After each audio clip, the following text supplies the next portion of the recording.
Quality और consistent performance के लिए सिर्फ सिल्वर पंप्स एंड मोटर्स, नाम याद रखना।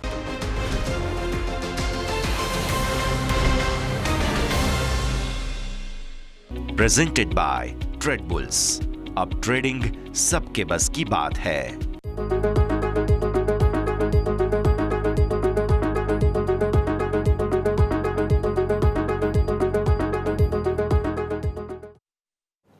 ગુડ આફ્ટરનૂન, સ્વાગત આપનું સમાચારોમાં. હું યશ આપની સાથે. ક્લોઝિંગ કેપિટલમાં સ્વાગત કરીએ છીએ. ભારતીય માર્કેટ્સમાં સતત તેજી યથાવત છે. નો ડાઉટ થોડું પ્રોફિટ બુકિંગ પણ તેમ છતાં પણ તેજી આવી છે. બધા જ સંકેતો સમજીશું, પણ શરૂઆત તો હેડલાઇન્સની સાથે કરીએ. દિવસના તળિયેથી બજાર થયા છે થોડા એવા રિકવર. એક સપ્તાહની ઊંચાઈથી નિફ્ટીમાં 200 પોઈન્ટનો ઘટાડો. સેન્સેક્સમાં ફ્લેટ કારોબાર. આઈટીને છોડતા તમામ ઇન્ડેક્સમાં ઘટાડો. બેંક નિફ્ટી દિવસની ઊંચાઈથી 400 પોઈન્ટ ઘટ્યા બાદ આવ્યો સુધારો. 51,600 નજીકથી ફરી 51,700 પર. ઇન્ડસઇન્ડ બેંક 5%થી વધુ ઘટ્યો. નિફ્ટીનો ટોપ લૂઝર.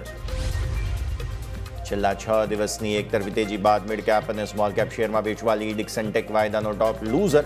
કલ્યાણ જ્વેલર, ઝોમેટો 5%થી વધુ તૂટ્યા. મેટલ શેરમાં વેચવાલી આવી. હિન્દાલ્કો નિફ્ટીના ટોપ લૂઝરમાં. નાલ્કો, હિન્દુસ્તાન કોપર, વેદાંતા સહિત અન્ય મેટલ શેર 2 થી 4% સુધી ઘટ્યા.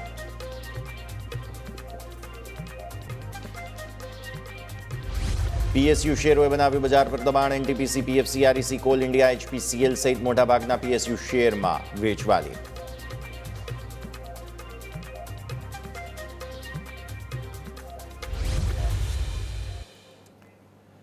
તો આ સાથે જ શરૂઆત કરીએ. સૌથી પહેલાં ભારતીય માર્કેટ્સનું ક્વિક ચેક લઈ લઈએ. નિફ્ટી જે છે તે 23,700 ઉપર હમણાં ફરી એકવાર નીકળ્યો અને ત્યારબાદ 23,700 આસપાસનું કન્સોલિડેશન, એટલે મામૂલી મજબૂતી 5% આસપાસની તમને નિફ્ટીમાં જોવા મળી રહી છે. આ તરફ તમે બેંક નિફ્ટી પર નજર કરો તો ત્યાં પણ તમને મામૂલી લીલા નિશાનના સંકેત બની રહ્યા છે. 51,534થી એક રિકવરીના સંકેત બાદ અત્યારે ફિલહાલ આજે બાય ધ વે 52,000 સ્પર્શ્યા હતા આપણે બેંક નિફ્ટીની અંદર. અને નિફ્ટીની અંદર 23,869નું બહુ મોટું શોર્ટ કવરિંગ થતું જોવા મળ્યું હતું.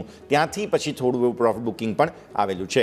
તો ચાર્ટ્સ પર શું સેટઅપ બની રહ્યું છે, કયા પ્રકારની સ્થિતિ છે તે સમજીએ. સહયોગી યોમિક પણ આપણી સાથે જોડાઈ ચૂક્યા છે.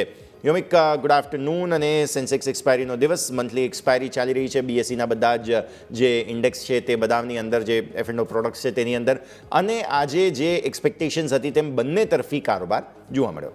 જી યસ, બિલકુલ. Good afternoon. હવે વાત કરીએ આપણે જો ઓવરઓલ માર્કેટના જે ટ્રેન્ડની, તો જોયું તો સવારે આપણે નિફ્ટીમાં જે એક્સપેક્ટેશન હતું 23,800 જે અચીવ કર્યા. બેંક નિફ્ટીમાં એક્સપેક્ટેશન હતી કે 52,000ને પાર કારોબાર જશે, એ પણ જોવા મળ્યો. જો કે ઉપલા સ્તરથી થોડુંક નફા વસૂલી જોવા મળ્યું. સ્વાભાવિક છે કે આટલા દિવસની તેજી બાદ ક્યાંક ને ક્યાંક થોડું પણ આપણને અહીંથી નફા વસૂલી આવે, જે માર્કેટ માટે હેલ્ધી નિશાની કહેવાય.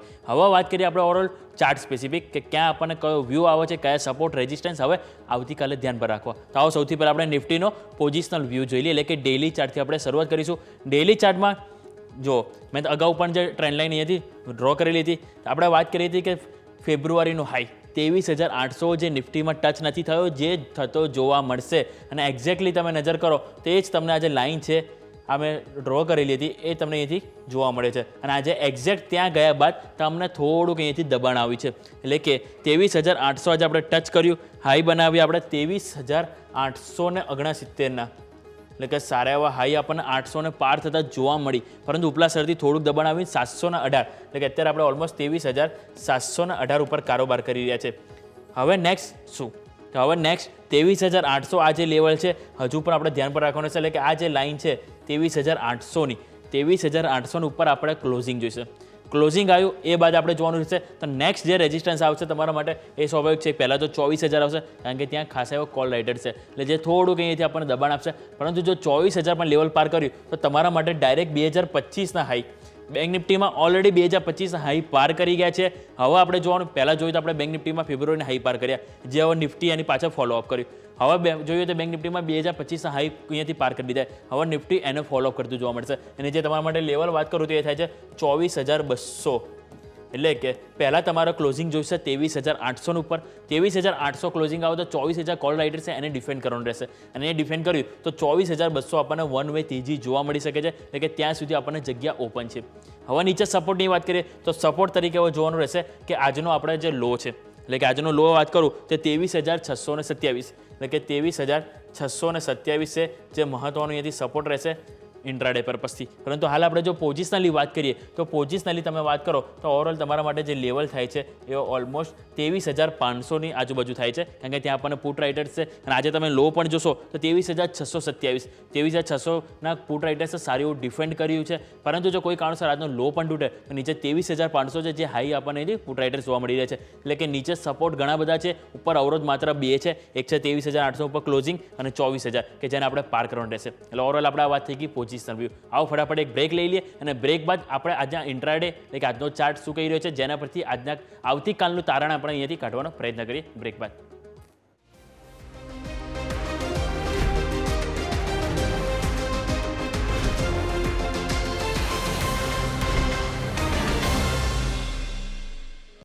બ્રેક બાદ આપનું સ્વાગત છે. નિફ્ટીનો પોઝિશનલ વ્યૂ હજુ પણ તેજી બતાવે છે. હવે આપણે જોઈએ કે આજના 15 મિનિટની જે મૂવ જોવા મળી, જો કે ઉપલા સ્તરથી થોડુંક આપણને અહીંયાથી ટોપ આઉટ થતું જોવા મળી, પરંતુ હવે જોવાનું રહેશે. જો ઓવરઓલ આપણે આગલું જે અઠવાડિયું શું જોયું, ઓપન થઈએ ટોપ પર ક્લોઝ થતા, ઓપન થઈએ ટોપ પર ક્લોઝ. આજે એક દિવસ છે કે જે આપણે ઓપન થયા બાદ નીચેના બોટમ તરફ કારોબાર કરી રહ્યા છે, પરંતુ એમાં પણ એક પોઝિટિવ વસ્તુ છે, એ શું તમને જણાવીશ. આ સૌથી પહેલાં આપણે ઓપન થયા બાદ સારી એવી તેજી જોવા મળી અને ત્યાંથી આપણે અહીંયાથી નીચે બોટમ તરફ આવેલા કે ગઈકાલનો જે કન્સોલિડેશન પીરિયડ હતો ત્યાં ફરીથી તમે અહીંયાથી કન્સોલિડેશન કરી રહ્યા છો, જે સારી વસ્તુ છે. એટલે કે ગઈકાલનો જે લેવલ હતા કન્સોલિડેશન એની નીચે તમે બ્રેક નથી કર્યું, જે એક પોઝિટિવ કહી શકાય સાઇન. એટલે કે માર્કેટ અહીંયા ક્યાંક ને ક્યાંક ફરીથી અહીંયાથી તેજી બતાવતું જોવા મળી શકે. હવે વાત કરીએ સપોર્ટ એન્ડ રેઝિસ્ટન્સ આપણને અહીંયાથી 15 મિનિટ પ્રમાણે કઈ રીતના આવે છે. તો 15 મિનિટમાં તમે જોશો તો નીચેની તરફ સૌથી પહેલો સપોર્ટ આવશે આજનો લો. એટલે આજનો લો તમારા માટે લખી દો, તે તમારા માટે થશે 23,628. જે આ લાઇન તમારા માટે ડ્રો કરેલી છે એ આપણે એક સપોર્ટ સૌથી પહેલાં રહેશે. 23,628 કોઈ કારણસર બ્રેક થાય તો એની નીચે 23,500 છે કે જે તમારા માટે સપોર્ટ રહેશે. આ વાત થઈ પહેલું. બીજો સપોર્ટ તમારા માટે 23,500 અને ત્રીજો સપોર્ટ તમારા માટે રહેશે ગઈકાલનો લો, આ લેવલ જે તમારા માટે થાય છે 23,434. એટલા માટે 3 તમારા માટે એથી સપોર્ટ ધ્યાન રાખવાનો છે. પહેલો છે 23,628 કે બ્રેક ના થવું જોઈએ. કોઈ કારણસર જે બ્રેક પણ થઈ જાય તો આ લેવલ છે કે જે તમને સપોર્ટ આપી શકે છે એ છે 23,500 અને એની નીચે પણ તમે નજર કરશો તો એ છે 23,434. એટલે કે સપોર્ટ આપણને ટોટલ 3 જોવા મળી રહે છે.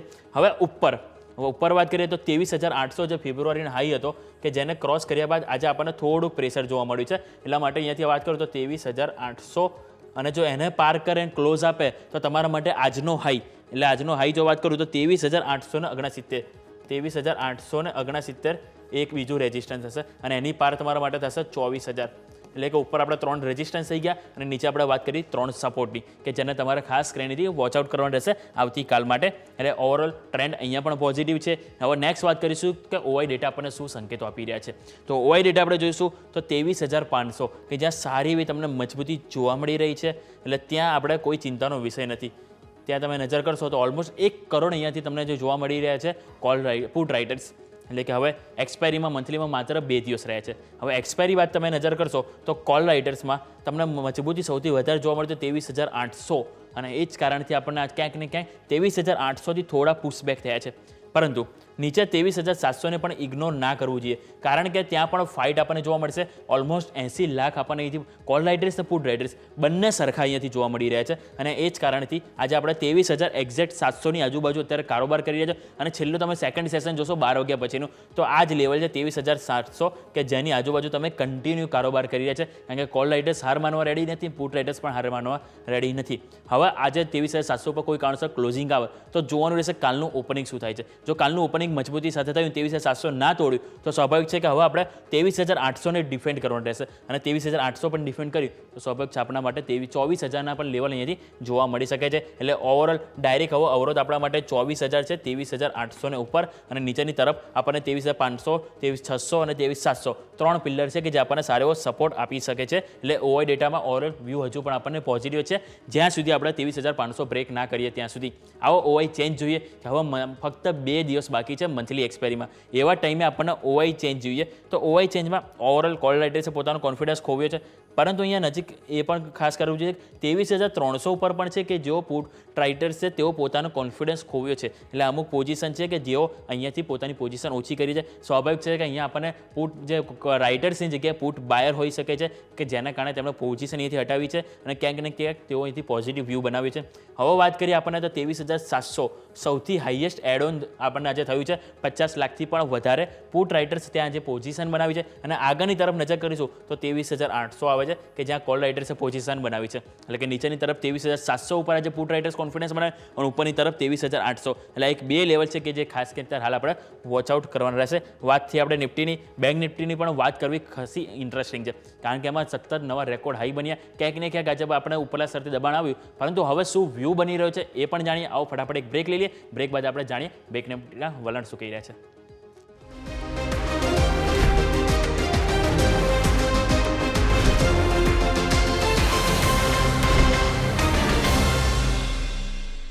બ્રેક બાદ આપનું સ્વાગત છે. નિફ્ટીનો આપણે વાત કરી ઓવરઓલ વ્યૂ પોઝિટિવ છે. હવે બેંક નિફ્ટીની વાત કરીશું તો બેંક નિફ્ટીમાં તમે જોશો તો હવે એમાં પણ એક્સપાયરીના ફક્ત 2 દિવસ રહ્યા છે. નિફ્ટીમાં તો વારંવાર આપણે જોઈએ દર અઠવાડિયે આપણને એક્સપાયરી જોવા મળતી હોય છે, પરંતુ બેંક નિફ્ટીમાં માત્ર મહિનામાં એક એક્સપાયરી આવતી હોય છે મંથલી. એટલે સ્વાભાવિક છે કે આમાં આપણને મોટી એક્શન જોવા મળી શકે છે, કારણ કે નિફ્ટીની સરખામણીમાં બેંક નિફ્ટીએ સૌથી વધારે તેજી આપણને બતાવી છે. હવે તમે જોશો ચાર્ટ સ્પેસિફિક તો સૌથી પહેલાં આપણે નજર કરીશું. તો સૌથી પહેલાં આપણે આગળ જતા રહીએ તો આગળ તમે નજર કરશો તો 2025ના જે હાઈ હતા એ તો આપણે અહીંથી બનાવતા જોવા મળે છે, પરંતુ 2025ની પહેલાં તમે આ કેન્ડલ નજર કરો કે જેના જે બોટમ બન્યા હતા અને એક્ઝેક્ટ આ જે બોટમ છે ત્યાંથી જ તમને અહીંયાથી કરેક્શન આવ્યું છે. એટલે કે ત્યાંથી એક્ઝેક્ટ તમારું લેવલ થાય છે 52,064. 52,064 તમારું છે. આજનો તમે હાઈ નજર કરશો તો હાઈ તમારા માટે છે 52,063.95 અને એ જ તમે આ કેન્ડલના તમને લો જોવા મળી રહ્યા છે કે ત્યાંથી તમને એક્ઝેક્ટ અહીંયાથી નીચે આવ્યા છો. એટલે કે અહીંયા એક વખત જે ગેપ હતો એ ગેપ પૂરવાનો આજે આપણને પ્રયત્ન જોવા મળે છે અને એ જ કારણથી ગેપ પૂર્યા બાદ ક્યાંક ને ક્યાંક આપણને અહીંથી નફા વસૂલી જોવા મળી છે. પરંતુ હવે શું? તો હવે આપણે વાત કરીશું કે 52,064 જે લેવલ છે એને સૌથી પહેલાં આપણે અહીંયાથી ક્લોઝિંગ જોઈશે. 52,064ને ઉપર જ્યાં સુધી ક્લોઝિંગ ના આવે ત્યાં સુધી ક્યાંક ને ક્યાંક આપણને અહીંથી કન્સોલિડેશન જોવા મળી શકે છે. 52,064 જો ઉપરથી આપણે પાર કરીએ તો સૌથી નેક્સ્ટ અમારા માટે લેવલ થાય છે 52,847 કે જ્યાં સીધું અહીંયાથી તમને અપમૂવ જોવા મળી શકે. એટલે કે ઓલમોસ્ટ 800 પોઈન્ટની જગ્યા અહીંથી ઓપન થઈ જશે જો 52,064ને ઉપર તમારું ડેઇલી કેન્ડલ અહીંથી ક્લોઝિંગ આવે છે તો. એટલે કે અત્યારે પહેલાં 52,000 જે આપણે ડિફાઇન કરવાનું રહેશે, પરંતુ આજે આપણે ઉપલા સ્તરથી નીચે આવ્યા છે તો એવા ટાઈમે હવે જોવાનું રહેશે કે કયો લેવલ છે જે નીચે ધ્યાન પર રહેશે. તો સ્વાભાવિક છે કે સૌથી પહેલાં આજનો જે ક્લોઝિંગ છે એ જાળવવો મહત્વનો છે, જે આપણા માટે થાય છે 51,534. 51,500 ઉપર આપણને પુટ રાઇટર્સ પણ છે જે થોડોક સપોર્ટ આપી શકે છે, પરંતુ કોઈ કારણસર જો 51,534 પણ આપણે અહીંયાથી બ્રેક કરી દઈએ તો નીચે ડાયરેક્ટ તમારા માટે 50,800નું લેવલ આવે છે, જે ગઈકાલનો ક્લોઝ છે ત્યાં ડાયરેક્ટ સપોર્ટ આવે છે, કારણ કે 10 EMA 50 EMA ખાસી એવી દૂર થઈ ગઈ છે કે જેનાથી ખાસી વટાવીને આપણે ઉપર આવી ગયા છે. એટલે કે પહેલાં 51,534 આજનો લો અને ગઈકાલનો લો 50,800 આ બે લેવલ છે કે જે ડિફેન્ડ કરવું પડશે. જો એ ના કર્યું તો આપણે 50,630 એ જે ગેપ છે, જ્યારે આપણે ગેપ અપ ઓપનિંગ જાય છે એ ચાન્સીસ રહેશે કે કોઈ કારણોસર આ બે લેવલ તૂટ્યા તો 50,630 પણ લેવલ જોવા મળી શકે છે. પરંતુ આમાં પણ વ્યૂ પોઝિટિવ છે. આજે 51,500નું લેવલ જાળવવાના પૂરેપૂરા પ્રયત્નો જોવા મળે છે. એટલે હાલ 52,000 ઉપરની તરફ અને નીચેની તરફ 51,500 આ એક રેન્જ છે કે જેની અંદર આપણને થોડું કન્સોલિડેશન જોવા મળી શકે છે. હવે વાત કરીએ આપણે ઓવર 15 મિનિટ તો 15 મિનિટનો ચાર્ટ આપણે નજર કરીશું તો એમાં પણ સારી એવી તેજી આપણને જોવા મળી છે. ઓપનિંગ બાદ સારી એવી તેજી જોવા મળી, જો કે ઉપલા સ્તરથી થોડાક આપણે અહીંથી વેચવાલી આવી, પરંતુ નજર કરીશું આગલો દિવસ સારી એવી તેજી બાદ ઉપર આપણે ટોપ અપ થયા. આમાં નિફ્ટીની જેમ આમાં પણ સારી વસ્તુ છે કે ગઈકાલનું જે કન્સોલિડેશન લેવલ તમે નજર કરો અને એક્ઝેક્ટ એ જ લેવલ તમે અત્યારે પણ છો, એ જ લેવલ ઉપર તમે અહીંથી લેવલ કે આજે તમે તેજી બાદ ઉપર ગયા, જે બાદ નીચે આવ્યા, જે બાદ આ લેવલ છે તમારા માટે કે જ્યાં તમે અહીંથી સપોર્ટ લઈ રહ્યા છો. ગઈકાલે પણ ત્યાં અમે જુઓ તો ઉપર ટોપ બન્યા બાદ જે કન્સોલિડેશન થયું ત્યાં સપોર્ટ મળ્યો હતો અને આજે પણ તમને ત્યાં સપોર્ટ મળ્યો છે અને એ લેવલ તમારા માટે 51,700ની આજુબાજુ થાય છે. અને આજનો આપણે લો છે સ્વાભાવિક છે 51,534 બનાવ્યા, અત્યારે 51,650 ઉપર છે. એટલે કે આ લેવલ છે જેને જાળવવાના પૂરેપૂરા પ્રયત્નો જોવા મળી રહ્યા છે. નીચેની તરફ 51,500 ઉપરની તરફ 51,700. આની વચ્ચે આપણને આજે દિવસભર કારોબાર જોવા મળે છે 12 વાગ્યા પછી.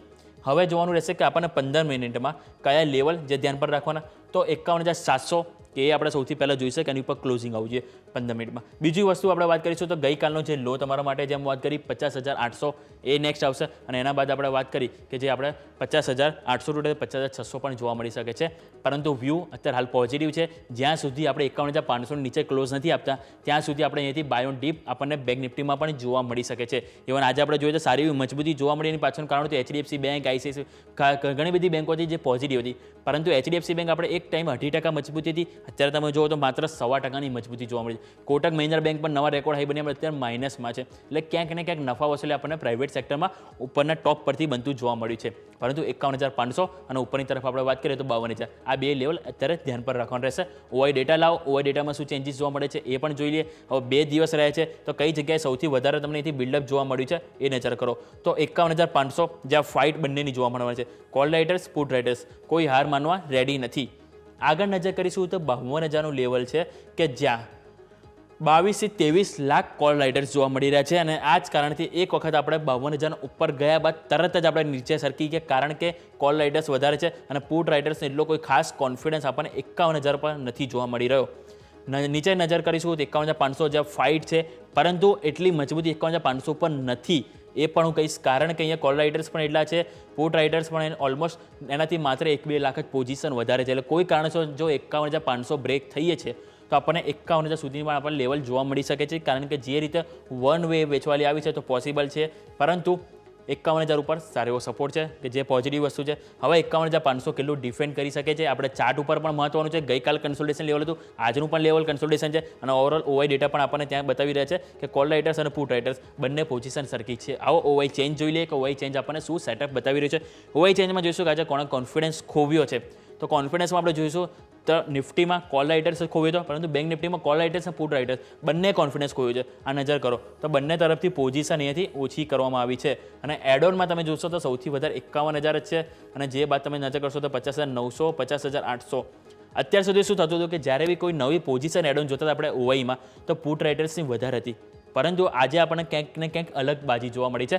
Call writers position add on કરી છે એટલે કે ક્યાંક ને ક્યાંક આપણને ઉપલા સ્તરે હવે થોડુંક દબાણ જોવા મળી શકે છે કારણ કે નિફ્ટી હવે જે નિફ્ટી બેંક નિફ્ટી બંનેની એક્સપાયરી નજીક છે, સારી એવી તેજી આવી ગઈ છે એટલે હવે મંથલી કોન્ટ્રાક્ટ પણ સેટલમેન્ટ થતા જોવા મળશે અને એ જ કારણથી ક્યાંક ને ક્યાંક હવે એવું લોકો માની રહ્યા છે કે આ મહિનાની જે તેજી હતી એ ક્યાંક ને ક્યાંક આવી ગઈ છે. હવે અહીંયાથી માર્કેટ થોડુંક કન્સોલિડેશન પીરિયડમાં જઈ શકે છે પરંતુ કન્સોલિડેશન વચ્ચે જોવાનું રહેશે કે જે મહત્વના લેવલ છે એ ના તૂટવા જોઈએ. એટલે કે આપણે વાત કરી કે નિફ્ટીમાં આપણે વાત કરી કે જે લેવલ છે તે 23,000 આપણે 800 એ પાર કરવું પડશે. નીચેની તરફ 23,500 સપોર્ટ છે, બેંક નિફ્ટીમાં 51,500 સપોર્ટ અને ઉપરની તરફ 52,000 ક્રોસ કરવાનું રહેશે. એટલે આ બે આપણે લેવલ થઈ ગયા કે જેને પાર આપણે કાં તો બ્રેકઆઉટ કાં તો બ્રેકડાઉન થયા બાદ મોટી મૂવમેન્ટ જોવા મળશે. ત્યાં સુધી આપણને કારોબારમાં કન્સોલિડેશન જોવા મળી શકે છે. એટલે ઓવરઓલ આપણે વાત થઈ ગઈ નિફ્ટી અને બેંક નિફ્ટીની. હવે આપણે જોવાનું રહેશે કે હવે આજનું ક્લોઝિંગ કઈ રીતનું આવે છે કારણ કે ક્લોઝિંગ આવું એ પણ એક ઘણું મહત્વનું રહેશે. ક્લોઝિંગ પરથી જ આપણે આવતીકાલનું જે સેટઅપ છે એને ખાસ કરીને આપણે મૂલાવવાનું રહેશે. યસ ઓકે, તો આજનું સેટઅપ જે છે તે આ પ્રમાણે અહીંયાથી ખાસ બની રહ્યું છે.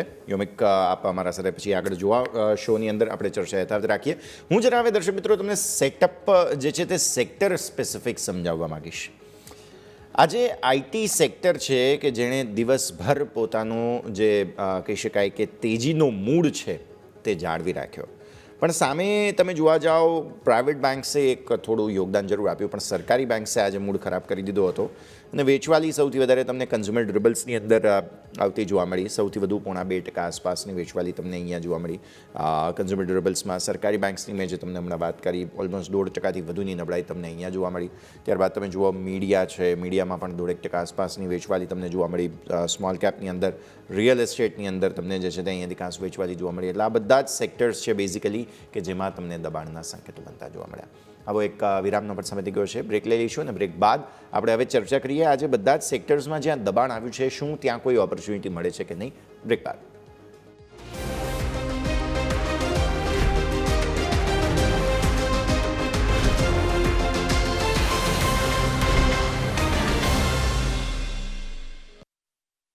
બ્રેક બાદ આપનું સ્વાગત છે. તો બ્રેક પહેલાં આપણે ચર્ચા કરી રહ્યા હતા ભારતીય માર્કેટ્સના ઓવરઓલ સેટઅપની અને સ્ટોક સ્પેસિફિક આપણે જે છે તે અહીંયાથી ખાસ ચર્ચા કરી રહ્યા હતા કે આઈટીમાં સારી તેજી છે, સામે કન્ઝ્યુમર ડ્યુરેબલ્સ બેઝિકલી છે કે જેમાં દબાણના સંકેતો તમને બનતા જોવા મળી રહ્યા છે. તો જો માર્કેટ થોડા નર્વસ છે બેઝિકલી તો આપણે કન્ઝ્યુમર ડ્યુરેબલ્સના જે સ્ટોક્સ છે તેની સાથે ચર્ચાની શરૂઆત કરીએ બિકોઝ અહીંયા જે દબાણ આવ્યું છે તે કઈ રીતે કયા સ્ટોક્સ અત્યારે ફિલહાલ દબાણ આપી રહ્યા છે તે સમજવું ખાસ જરૂરી બને. બેઝિકલી કન્ઝમ્પશનની થીમ છે કે જેમાં તમને બેઝિકલી આજના દિવસે મોટું દબાણ આવતું જોવા મળ્યું, જેમાં તમને જોવા મળશે ખાસ ઉનાળાની સિઝનમાં ચાલનારા સ્ટોક્સ પણ આજે ઠંડા પડતા જોવા મળ્યા, જેમાં વોલ્ટાસ જોવા મળશે તમને કે જેમાં થોડું દબાણ છે. એટલે આ બધા સ્ટોક્સ બેઝિકલી કન્ઝ્યુમર ડ્યુરેબલ્સની અંદર કરે જેમાં તમને થોડું દબાણ આજના દિવસે આવતું જોવા મળ્યું. ઇલેક્ટ્રિકલ સાથે જોડાયેલા સ્ટોક્સની અંદર થોડું દબાણ તમને જોવા મળ્યું. એટલે આ બધા કાઉન્ટર્સ છે કે જેને તમારે ધ્યાન પર રાખવા જોઈએ. પાવરમાં અત્યારે ફિલહાલ દબાણ છે, ઉપલા સ્તરોથી વેચવાલી આવી છે, તેમાં JSW એનર્જી એક તમે જુઓ ખાસ 4.25% વધુ નીચે છે, NLC ઇન્ડિયા 3% નીચે, SJVN, NHPC, ટોરન્ટ પાવર, આ બધા જ સ્ટોક્સ છે બેઝિકલી કે જેમાં મોટું દબાણ આજના દિવસે આવતું જોવા મળેલું છે. આજે ઇન્ટરેસ્ટિંગલી નોન ફેરસ મેટલ્સની અંદર 5 સ્ટોકમાં દબાણ છે. તમે જુઓ સૌથી વધુ હિન્દુસ્તાન કોપર આજે 3.25% નીચે છે, નાલ્કો એટલે કે નેશનલ એલ્યુમિનિયમ છે 3.25% નીચે, હિન્દાલ્કોની અંદર 2%ની વેચવાલી, વેદાંતા તમે જુઓ 1.25%ની વેચવાલી અને હિન્દુસ્તાન ઝિંક કે જેમાં પણ તમને 0.5% વધુની વેચવાલી જોવા મળી રહી છે. તો બેઝિકલી મેટલ સ્ટોક્સ છે કે જે પણ તમને અહીંયા ખાસ દબાણ આપતા જોવા મળી રહ્યા છે અને તેના કારણે થઈને આજના દિવસે એક દબાણનો એક ઇનપુટ જે છે તે ખાસ બનતું જોવા મળ્યું. દિવસની શરૂઆતમાં સિમેન્ટ સ્ટોક્સમાં સારી મજબૂતી હતી, પણ પછી હવે આપણે જોઈ રહ્યા છીએ કે બધા સિમેન્ટમાં સારી મજબૂતી નથી. હા, અમુક સિલેક્ટિવ જગ્યાઓમાં મજબૂતી છે, જેમ કે અલ્ટ્રાટેક જુઓ ત્યાં રિપોર્ટ આવેલો હતો અને ઇનફેક્ટ નિફ્ટીનો ટોપ ગેઇનર દિવસની શરૂઆતથી અલ્ટ્રાટેક બન્યો. પણ સામે તમે ઇન્ડિયા સિમેન્ટ જુઓ તો 3% નીચે છે. પછી તમે લા ઓપાલા અને બોરોસિલ બંને ગ્લાસ સાથે જોડાયેલી કંપનીઓ જુઓ તો બંનેમાં વેચવાલી, અસાહી, નુવોકો, દાલમિયા આ બધા જ સ્ટોક્સમાં વેચવાલી જોવા મળી રહી છે. તો નિફ્ટી 500માં બેઝિકલી તમે જોવા જાઓ તો અત્યારે 429 શેર છે કે જે દબાણ આપી રહ્યા છે અને 141 શેરમાં મજબૂતી જોવા મળી રહી છે. તો યોમિક તમારા પાસે પણ આવીએ અને નિફ્ટી 500ના ટોપ ગેઇનર્સ લૂઝર્સ સમજીએ, બિકોઝ આજે જ્યારે નિફ્ટી અને બેંક નિફ્ટી બંને કોશિશ કરી રહ્યા છે લીલા નિશાનમાં રહેવાની, સામે મિડ કેપ અને સ્મોલ કેપમાં મોટું દબાણ છે. એટલે નિફ્ટી 500માં એવા સિલેક્ટિવ ઘણા સેક્ટર્સ છે કે જે આજે ખાસું દબાણ આપી રહ્યા છે. જી યસ, બિલકુલ. નિફ્ટી 500ની જો વાત કરીએ તો આજે પહેલાં મિડ કેપ અને સ્મોલ કેપ એ ઘણા દિવસોથી સારી એવી ખરીદારી જોવા મળી છે. FISવાળા બી આપણને સારી એવી ખરીદારી મિડ કેપમાં થતી જોવા મળી છે, પરંતુ આજે ક્યાંક ને ક્યાંક નફા વસૂલી જોવા મળી છે, જે સવારે આપણને ઓપનિંગ બાદ સંકેતો જોવા મળી ગયા હતા. જ્યારે આપણે ઓપન થયા, ઓપન બાદ આપણે જોયું જે બ્લુ ચીપ એટલે કે જે મિડ કેપ અને સ્મોલ કેપ એ કમજોરીમાં હતા, પરંતુ સામે નિફ્ટી અને બેંક નિફ્ટીની વાત કરીએ તો ક્યાંક ને ક્યાંક મજબૂતી જાળવી રાખવાનો પ્રયત્ન હતા. પરંતુ સૌથી પહેલાં જો આજે વેચવાલીનું સિગ્નલ આપ્યું તો મિડ કેપ અને સ્મોલ કેપ તરફથી મળ્યું હતું. જો એમાં વાત કરું સ્પેસિફિક અમુક સ્ટોક છે જે પોઝિટિવ હજુ પણ છે નિફ્ટી 500માં. જે સવાર રેશિયો હતો આપણે જોઈએ તો 400 પોઝિટિવ, 200 નેગેટિવ હતા, પરંતુ અત્યારે 120 પોઝિટિવ છે, જ્યારે આપણે 380 સ્ટોક નેગેટિવ થયા છે. 120 સ્ટોકમાં સૌથી વધારે મજબૂતીની વાત કરું તે છે HEG, 11.5% તેજી જોવા મળી છે, ગ્રેફાઇટ 10% તેજી, અને આ બે સ્ટોક છે કે જે સવારે પણ ટોપ 2 ગેઇનર હતા, અત્યારે પણ ટોપ 2 ગેઇનર છે. બ્લુ ડાર્ટ વાત કરું, પછી સામે સનોફી ઇન્ડિયા કે જેમાં આપણને 4.5% થી 8% સુધીની તેજી જોવા મળી છે. હવે કમજોરીમાં કયા સ્ટોક છે જે વાત કરું તો દિક્સન ટેકનોલોજી 6.5%ની કમજોરી જોવા મળી છે. સામે ઝોમેટો 6.5%ની તેજી. ઇવન આજે આપણે જોયું મેક્વેરીઝને 2-3 બ્રોકરેજ હાઉસ તરફથી રિપોર્ટ પણ આપવામાં આવ્યા હતા અને તેમનું કહેવું છે કે હવે તેમને ડિલિવરી જે કંપની છે ફૂડ ડિલિવરી એના કરતાં તેમને જે રેસ્ટોરન્ટ કંપની છે એમને વધારે પસંદ છે હવે નાણાકીય વર્ષ 2026 માટે. અને ક્યાંક ને ક્યાંક નેગેટિવ અસર આજે આપણને ઝોમેટોમાં પણ જોવા મળી. સામે વાત કરીએ તો આપણે જે ચેમ્પ્લાસ તેમાં પણ આપણને 4.5%ની કમજોરી, સ્વાન એનર્જી 5%ની કમજોરી ત્યાં જોવા મળી છે, એમક્યોર ફાર્મા ત્યાં પણ 5.5%ની કમજોરી જોવા મળી છે. હવે આ બધા માર્કેટમાં પણ આપણે જોઈએ તો 5 સ્ટોક છે કે જેમાં આપણને 52 વીક હાઈ બન્યા છે, એટલે કે નવા વર્ષની ઊંચાઈ પર પહોંચ્યા છે. SBI કાર્ડ 860 ઉપર કારોબાર કર્યો, 0.5%ની મજબૂતી. JSW સ્ટીલ 1060ની ઉપર કારોબાર કર્યો છે. શ્રી સિમેન્ટ જોઈએ તો સવારે ઓપનિંગ બાદ સ્ટોકમાં નવા 52 વીક હાઈ બની ગયા અને આપણે જોઈએ તો એમાં પણ 29,500 ઉપર કારોબાર કરી રહ્યો છે. કોટક મહિન્દ્રા બેંક નવા 52 વીક હાઈ બન્યા બાદ ક્યાંક ને ક્યાંક ઉપલા સ્તરથી થોડુંક દબાણ આવ્યું. બજાજ ફાઇનાન્સ ત્યાં પણ આપણને 5%ની કમજોરી, પરંતુ આમાં પણ આપણને નવા 52 વીક હાઈ બન્યા છે. હવે 52 વીક લો બન્યા છે તેવું પણ આપણે વાત કરીશું. તો 3 સ્ટોક છે કે જેમાં 52 વીક લો બન્યા છે.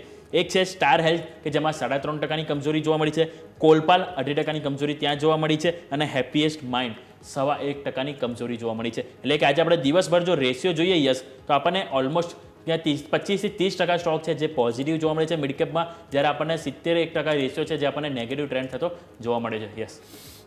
હવે જરા મિડ કેપ સ્મોલ કેપની આપણે વાત કરી રહ્યા છીએ તો તમે જોઈ રહ્યા છો મીડિયા શેર્સમાં દબાણ છે, કન્ઝ્યુમર ડ્યુરેબલ્સમાં દબાણ છે, સરકારી બેંકમાં જે દબાણ આવ્યું છે તે બધાને આપણે વિસ્તારથી સમજીએ. સરકારી બેંક્સના ટોપ લૂઝર્સ હું તમને અહીંયાથી ખાસ જણાવું, જેમાં આપણને બેઝિકલી આજના દિવસે મોટું દબાણ જોવા મળી રહ્યું છે. ટોપ લૂઝર્સમાં તમને જોવા મળશે બેઝિકલી 2-3 સ્ટોક્સ છે કે જેમાં ખાસું એવું દબાણ જોવા મળી રહ્યું છે. નો ડાઉટ વીકલી બેઝિસ પર તમે જોવા જાઓ તો બધામાં સારી ખરીદારી હતી, જેમ કે PSB જોઈ લો, બેંક ઓફ ઇન્ડિયા તમે જોઈ લો, બેંક ઓફ બરોડા જોઈ લો. સાપ્તાહિક ધોરણે બહુ જ સરસ તેજી છે. પણ તમે જો આજના દિવસની વાત કરીએ તો સેન્ટ્રલ બેંક 4-4.5% નીચે, યુકો બેંક 4-4.25% આસપાસની વેચવાલી, મહારાષ્ટ્ર બેંક ઓફ મહારાષ્ટ્ર જે આપણે વાત કરીએ, ઇન્ડિયન ઓવરસીઝ બેંક વાત કરીએ, 4%થી વધુની વેચવાલી 2 સ્ટોક્સમાં, 3%થી વધુની વેચવાલી તમે જુઓ તો 2-3 સ્ટોક્સની અંદર, ઇવન યુનિયન બેંક એટલે 3 સ્ટોક્સની અંદર. એટલે આ જે સરકારી બેંક્સનો બેઝિકલી કન્સેપ્ટ હતો તેમાં આજે મોટું દબાણ આવતું જોવા મળ્યું. અને આ સ્થિતિમાં અહીંયાથી ખાસ કન્સેપ્ટ જે છે તે ક્લિક ન થયો એવું આપણે કહી શકાય. તો આ એક પરિસ્થિતિ જે છે તે ખાસ જોવા મળી. નો ડાઉટ SBIએ પૂરી કોશિશ કરી. તમે જુઓ આજના દિવસના SBIના ચાર્ટ તો 0.5% જ નીચે છે અને ઇનફેક્ટ એક મહિનામાં રિકવર કરવાની પૂરી કોશિશ કરી છે. 9% આસપાસ સુધર્યો છે SBI, પણ તેમ છતાં પણ આજે જે વેચવાલી છે તે મામૂલી છે. 0.5% આસપાસની જ વેચવાલી આપણને જોવા મળેલી છે. ઇવન સવારે આપણે એક એક્સપર્ટ SBIની સલાહ તમને આપેલી પણ હતી ખરીદારી માટે. તો ઓબ્વિયસલી ત્યાં લેવલ્સ હજુ પણ કંટ્રોલમાં છે, બહુ કંઈ ખરાબી નથી. પણ બીજા બધા જે મિડ કેપ સ્મોલ કેપના સરકારી બેંક સ્ટોક્સ છે તેમાં તમને મોટું દબાણ આજના દિવસે આવતું જોવા મળ્યું. તો આ બધા જ સ્ટોક્સ છે કે જેને ધ્યાન પર રાખવા જોઈએ. આજે એક stock star health insurance screen પર લઈને આવો. સ્ટાર હેલ્થ 3-3.25% નીચે છે અત્યારે. સ્ટાર હેલ્થની સાથે થયું છે શું? સ્ટાર હેલ્થ ઇન્સ્યોરન્સની IRDAI દ્વારા તપાસ કરવામાં આવી. આ IRDAI જે છે તે ઇન્સ્યોરન્સ રેગ્યુલેટરી સંસ્થા છે. જેમ કે તમે ડ્રાઇવિંગ લાઇસન્સ લેવું હોય તો તમારે RTO જવું પડે, રાઈટ? એવી રીતે આ એક સંસ્થા છે. આ સંસ્થાએ તપાસ કરી અને ખબર પડી કે સ્ટાર હેલ્થ જે છે તે પોતાના ઇન્સ્યોરન્સ ક્લેમ જે આવતા હતા એ ક્લેમને મંજૂર કરવામાં ગેરરીતિ આચરે છે. એટલે કે કોઈકને કોઈક બહાનું આપીને ક્લેમ મંજૂર કરતો નહોતો. અને આ સંસ્થા પર અત્યારે ફિલહાલ તવાઈ શરૂ થઈ છે અને સ્ટોકમાં જુઓ 350ની નીચે ઓલરેડી સરકી ચૂક્યો છે. ઇવન તમે વીકલી ચાર્ટ્સ જુઓ 4.5% આસપાસનો ઘટાડો રેન્જમાં છે, બહુ ઘટાડો નથી. પણ તમે યરલી રિટર્ન્સ જોશો 35% નીચે.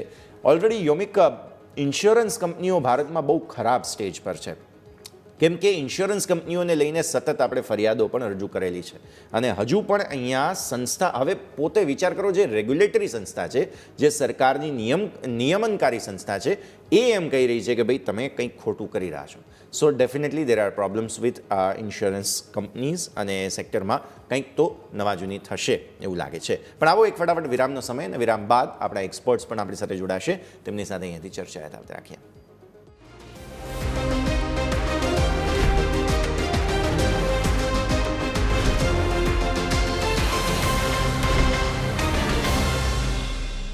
બ્રેક બાદ આપનું સ્વાગત છે. માર્કેટ્સ આપણે જોઈ રહ્યા છીએ સ્થિતિ સોફાર રેન્જમાં યથાવત. બેંક નિફ્ટી લાલ નિશાનમાં, નિફ્ટી લીલા નિશાનમાં, એકદમ લિનિયર મૂવમેન્ટ અહીંયા જોવા મળી રહી છે. ચર્ચા કરીશું આપણી સાથે અસીમ મહેતા એસોસિએટ્સના અસીમ મહેતા જોડાઈ રહ્યા છે અને nimeshthakar.comના નિમેશ ઠાકર આપણી સાથે જોડાઈ રહ્યા છે. સ્વાગત આપ બંનેનું. અને સૌથી પહેલાં તો ગુડ આફ્ટરનૂન. પાછલું 1-1.5-2 અઠવાડિયા બહુ જ ગુડ રહ્યા છે અને ફાઇનલી આજે હવે સેન્સેક્સની મંથલી એક્સપાયરી અને ગુરુવારે ખાસ નિફ્ટીની મંથલી એક્સપાયરી, અને ત્યારબાદ તો ઘણા નિયમનકારી જે પરિવર્તનો છે તે આપણે જોઈ રહ્યા છીએ. એપ્રિલ મહિનાથી ઘણું બધો ચેન્જીસ આવવાનો છે. એપ્રિલ મહિનાથી એ પહેલાંની આ એક બહુ રસપ્રદ એક્સપાયરી છે. પહેલાં તો ક્વિક ચેક લઈ લઈએ. આપણે ભારતીય માર્કેટ્સે જે શાર્પ રિકવરી બતાવી તેને તો પહેલાં તમે કઈ રીતે જુઓ છો અસીમ સર? આપના સાથે ચર્ચાની શરૂઆત કરીએ. Good afternoon. Good afternoon. ખાસ કરીને છેલ્લા આજે મારા ખ્યાલથી 7મો દિવસ છે કે જેમાં માર્કેટે પ્લસ અત્યાર સુધી દેખાયેલું છે. યસ. આજે બી સવારના એક આપણને સવારના સેશનમાં એક ઉપર મુવમેન્ટ જોવાઈ હતી, થોડુંક કરેક્શન આપણને જોવા મળ્યું છે. અને મને એવું લાગી રહ્યું છે કદાચ ક્યાંક ને ક્યાંક માર્કેટમાં થોડું ફટીક દેખાઈ રહ્યું છે. પણ જે માર્કેટમાં આજે 7મા દિવસથી કોન્ઝિક્યુટિવ જે આપણને અપવર્ડ મુવમેન્ટ જોવાઈ છે, આમ જુઓ તો તમે જે એક સપોર્ટ લાઇન નીચેના લેવલથી માર્કેટમાં આપણને અપસાઇડ જોવા મળી. ઘણા બધા પોઝિટિવ ફેક્ટરની વાત કરીએ તો જે રૂપી છે એ ડોલર સામે સ્ટ્રોંગ થયો છે, અથવા આપણે એમ કહી શકીએ કે ડોલર થોડો વીક પડ્યો comparatively than against the all currency. બીજી બાજુ ડોલર ઇન્ડેક્સ પણ શોર્ટ છે અને FIનું જે નેગેટિવ વલણ હતું એમાંથી પોઝિટિવ વલણ દેખાઈ રહ્યું છે. એટલે માર્કેટમાં એક સાય ઓફ રિલીફ જેને કહી શકાય, એક નીચા લેવલથી માર્કેટ જે ઉપર આવ્યું, અને જો કદાચ હું ના બોલતો હોઉં તો જાન્યુઆરીમાં જે લેવલ હતું જાન્યુઆરી 25નું એ આપણે એચીવ કરી શક્યા છે. એટલે એપ્રિલ મહિનાથી ડેફિનેટલી ઘણા બધા ચેન્જીસ આવવાના છે અને શરૂઆતની જે ટ્રમ્પના ટેરિફની એક જે ભય હતો એ પણ ક્યાંક ને ક્યાંક સેટલ થતો દેખાઈ રહ્યો છે. જરૂરથી માર્કેટમાં એક પોઝિટિવ જે મુવમેન્ટ આવી એનાથી ઇન્વેસ્ટરને રાહત ચોક્કસ થઈ છે. હવે આપણે જોવાનું રહેશે, આપણે ચર્ચા કરીશું શોમાં કે આગળનો સમય કેવો રહેશે. પણ રિઝલ્ટની સિઝન પણ શરૂ થાય છે, વર્ષ પૂરું થાય છે, માર્ચનું એટલે ફાઇનાન્શિયલ યર પૂરું થાય છે. ગુરુવારે મંથલી યરલી બધી એક્સપાયરી આપણે કહી શકાય એ ટાઈપનું છે. એટલે બહુ મહત્વનું છે. માર્ચ એન્ડ સુધી તો માર્કેટ સ્ટ્રોંગ રહે એવી પૂરેપૂરી શક્યતા છે. અને માર્ચ એન્ડમાં હવે પ્રેક્ટિકલી તમે જુઓ તો બુધવાર, ગુરુવાર અને શુક્રવાર 3 દિવસના સેશન બાકી રહે છે. મંડે માર્કેટમાં હોલિડે છે, એટલે હવે 3 દિવસ છે. માર્કેટ ડેફિનેટલી થોડું ફોર્મ રહે એવી શક્યતા મને લાગે છે. ઓકે, તો ઓવરઓલ આ વાતથી આપણે માર્કેટને લઈને નિમેશ સર તમારી પાસે આવીશ અને ઓવરઓલ જે માર્કેટની સ્થિતિ છે એક વખત જાણવી જરૂરી છે. કારણ કે આપણે એક વખત જોઈએ તો માર્કેટમાં જે લેવલ હતા 23,800 એટલે કે નિફ્ટીમાં જ ફેબ્રુઆરીના હાઈ ટચ થવાનો બાકી હતો, જે ફાઇનલી આજે થઈ ગયો. બેંક નિફ્ટીમાં 2025નો હાઈ પણ ક્રોસ કરી લીધો છે અને ડિસેમ્બરના જે ઓલમોસ્ટ હાઈ તરફ આપણે પહોંચી ગયા છે. એટલે કે નિફ્ટીની સરખામણીમાં બેંક નિફ્ટીમાં વધારે તેજી જોવા મળી છે. એટલે એક ક્વેશ્ચન એ પણ થાય કે હજુ પણ નિફ્ટીમાં જગ્યા બાકી છે.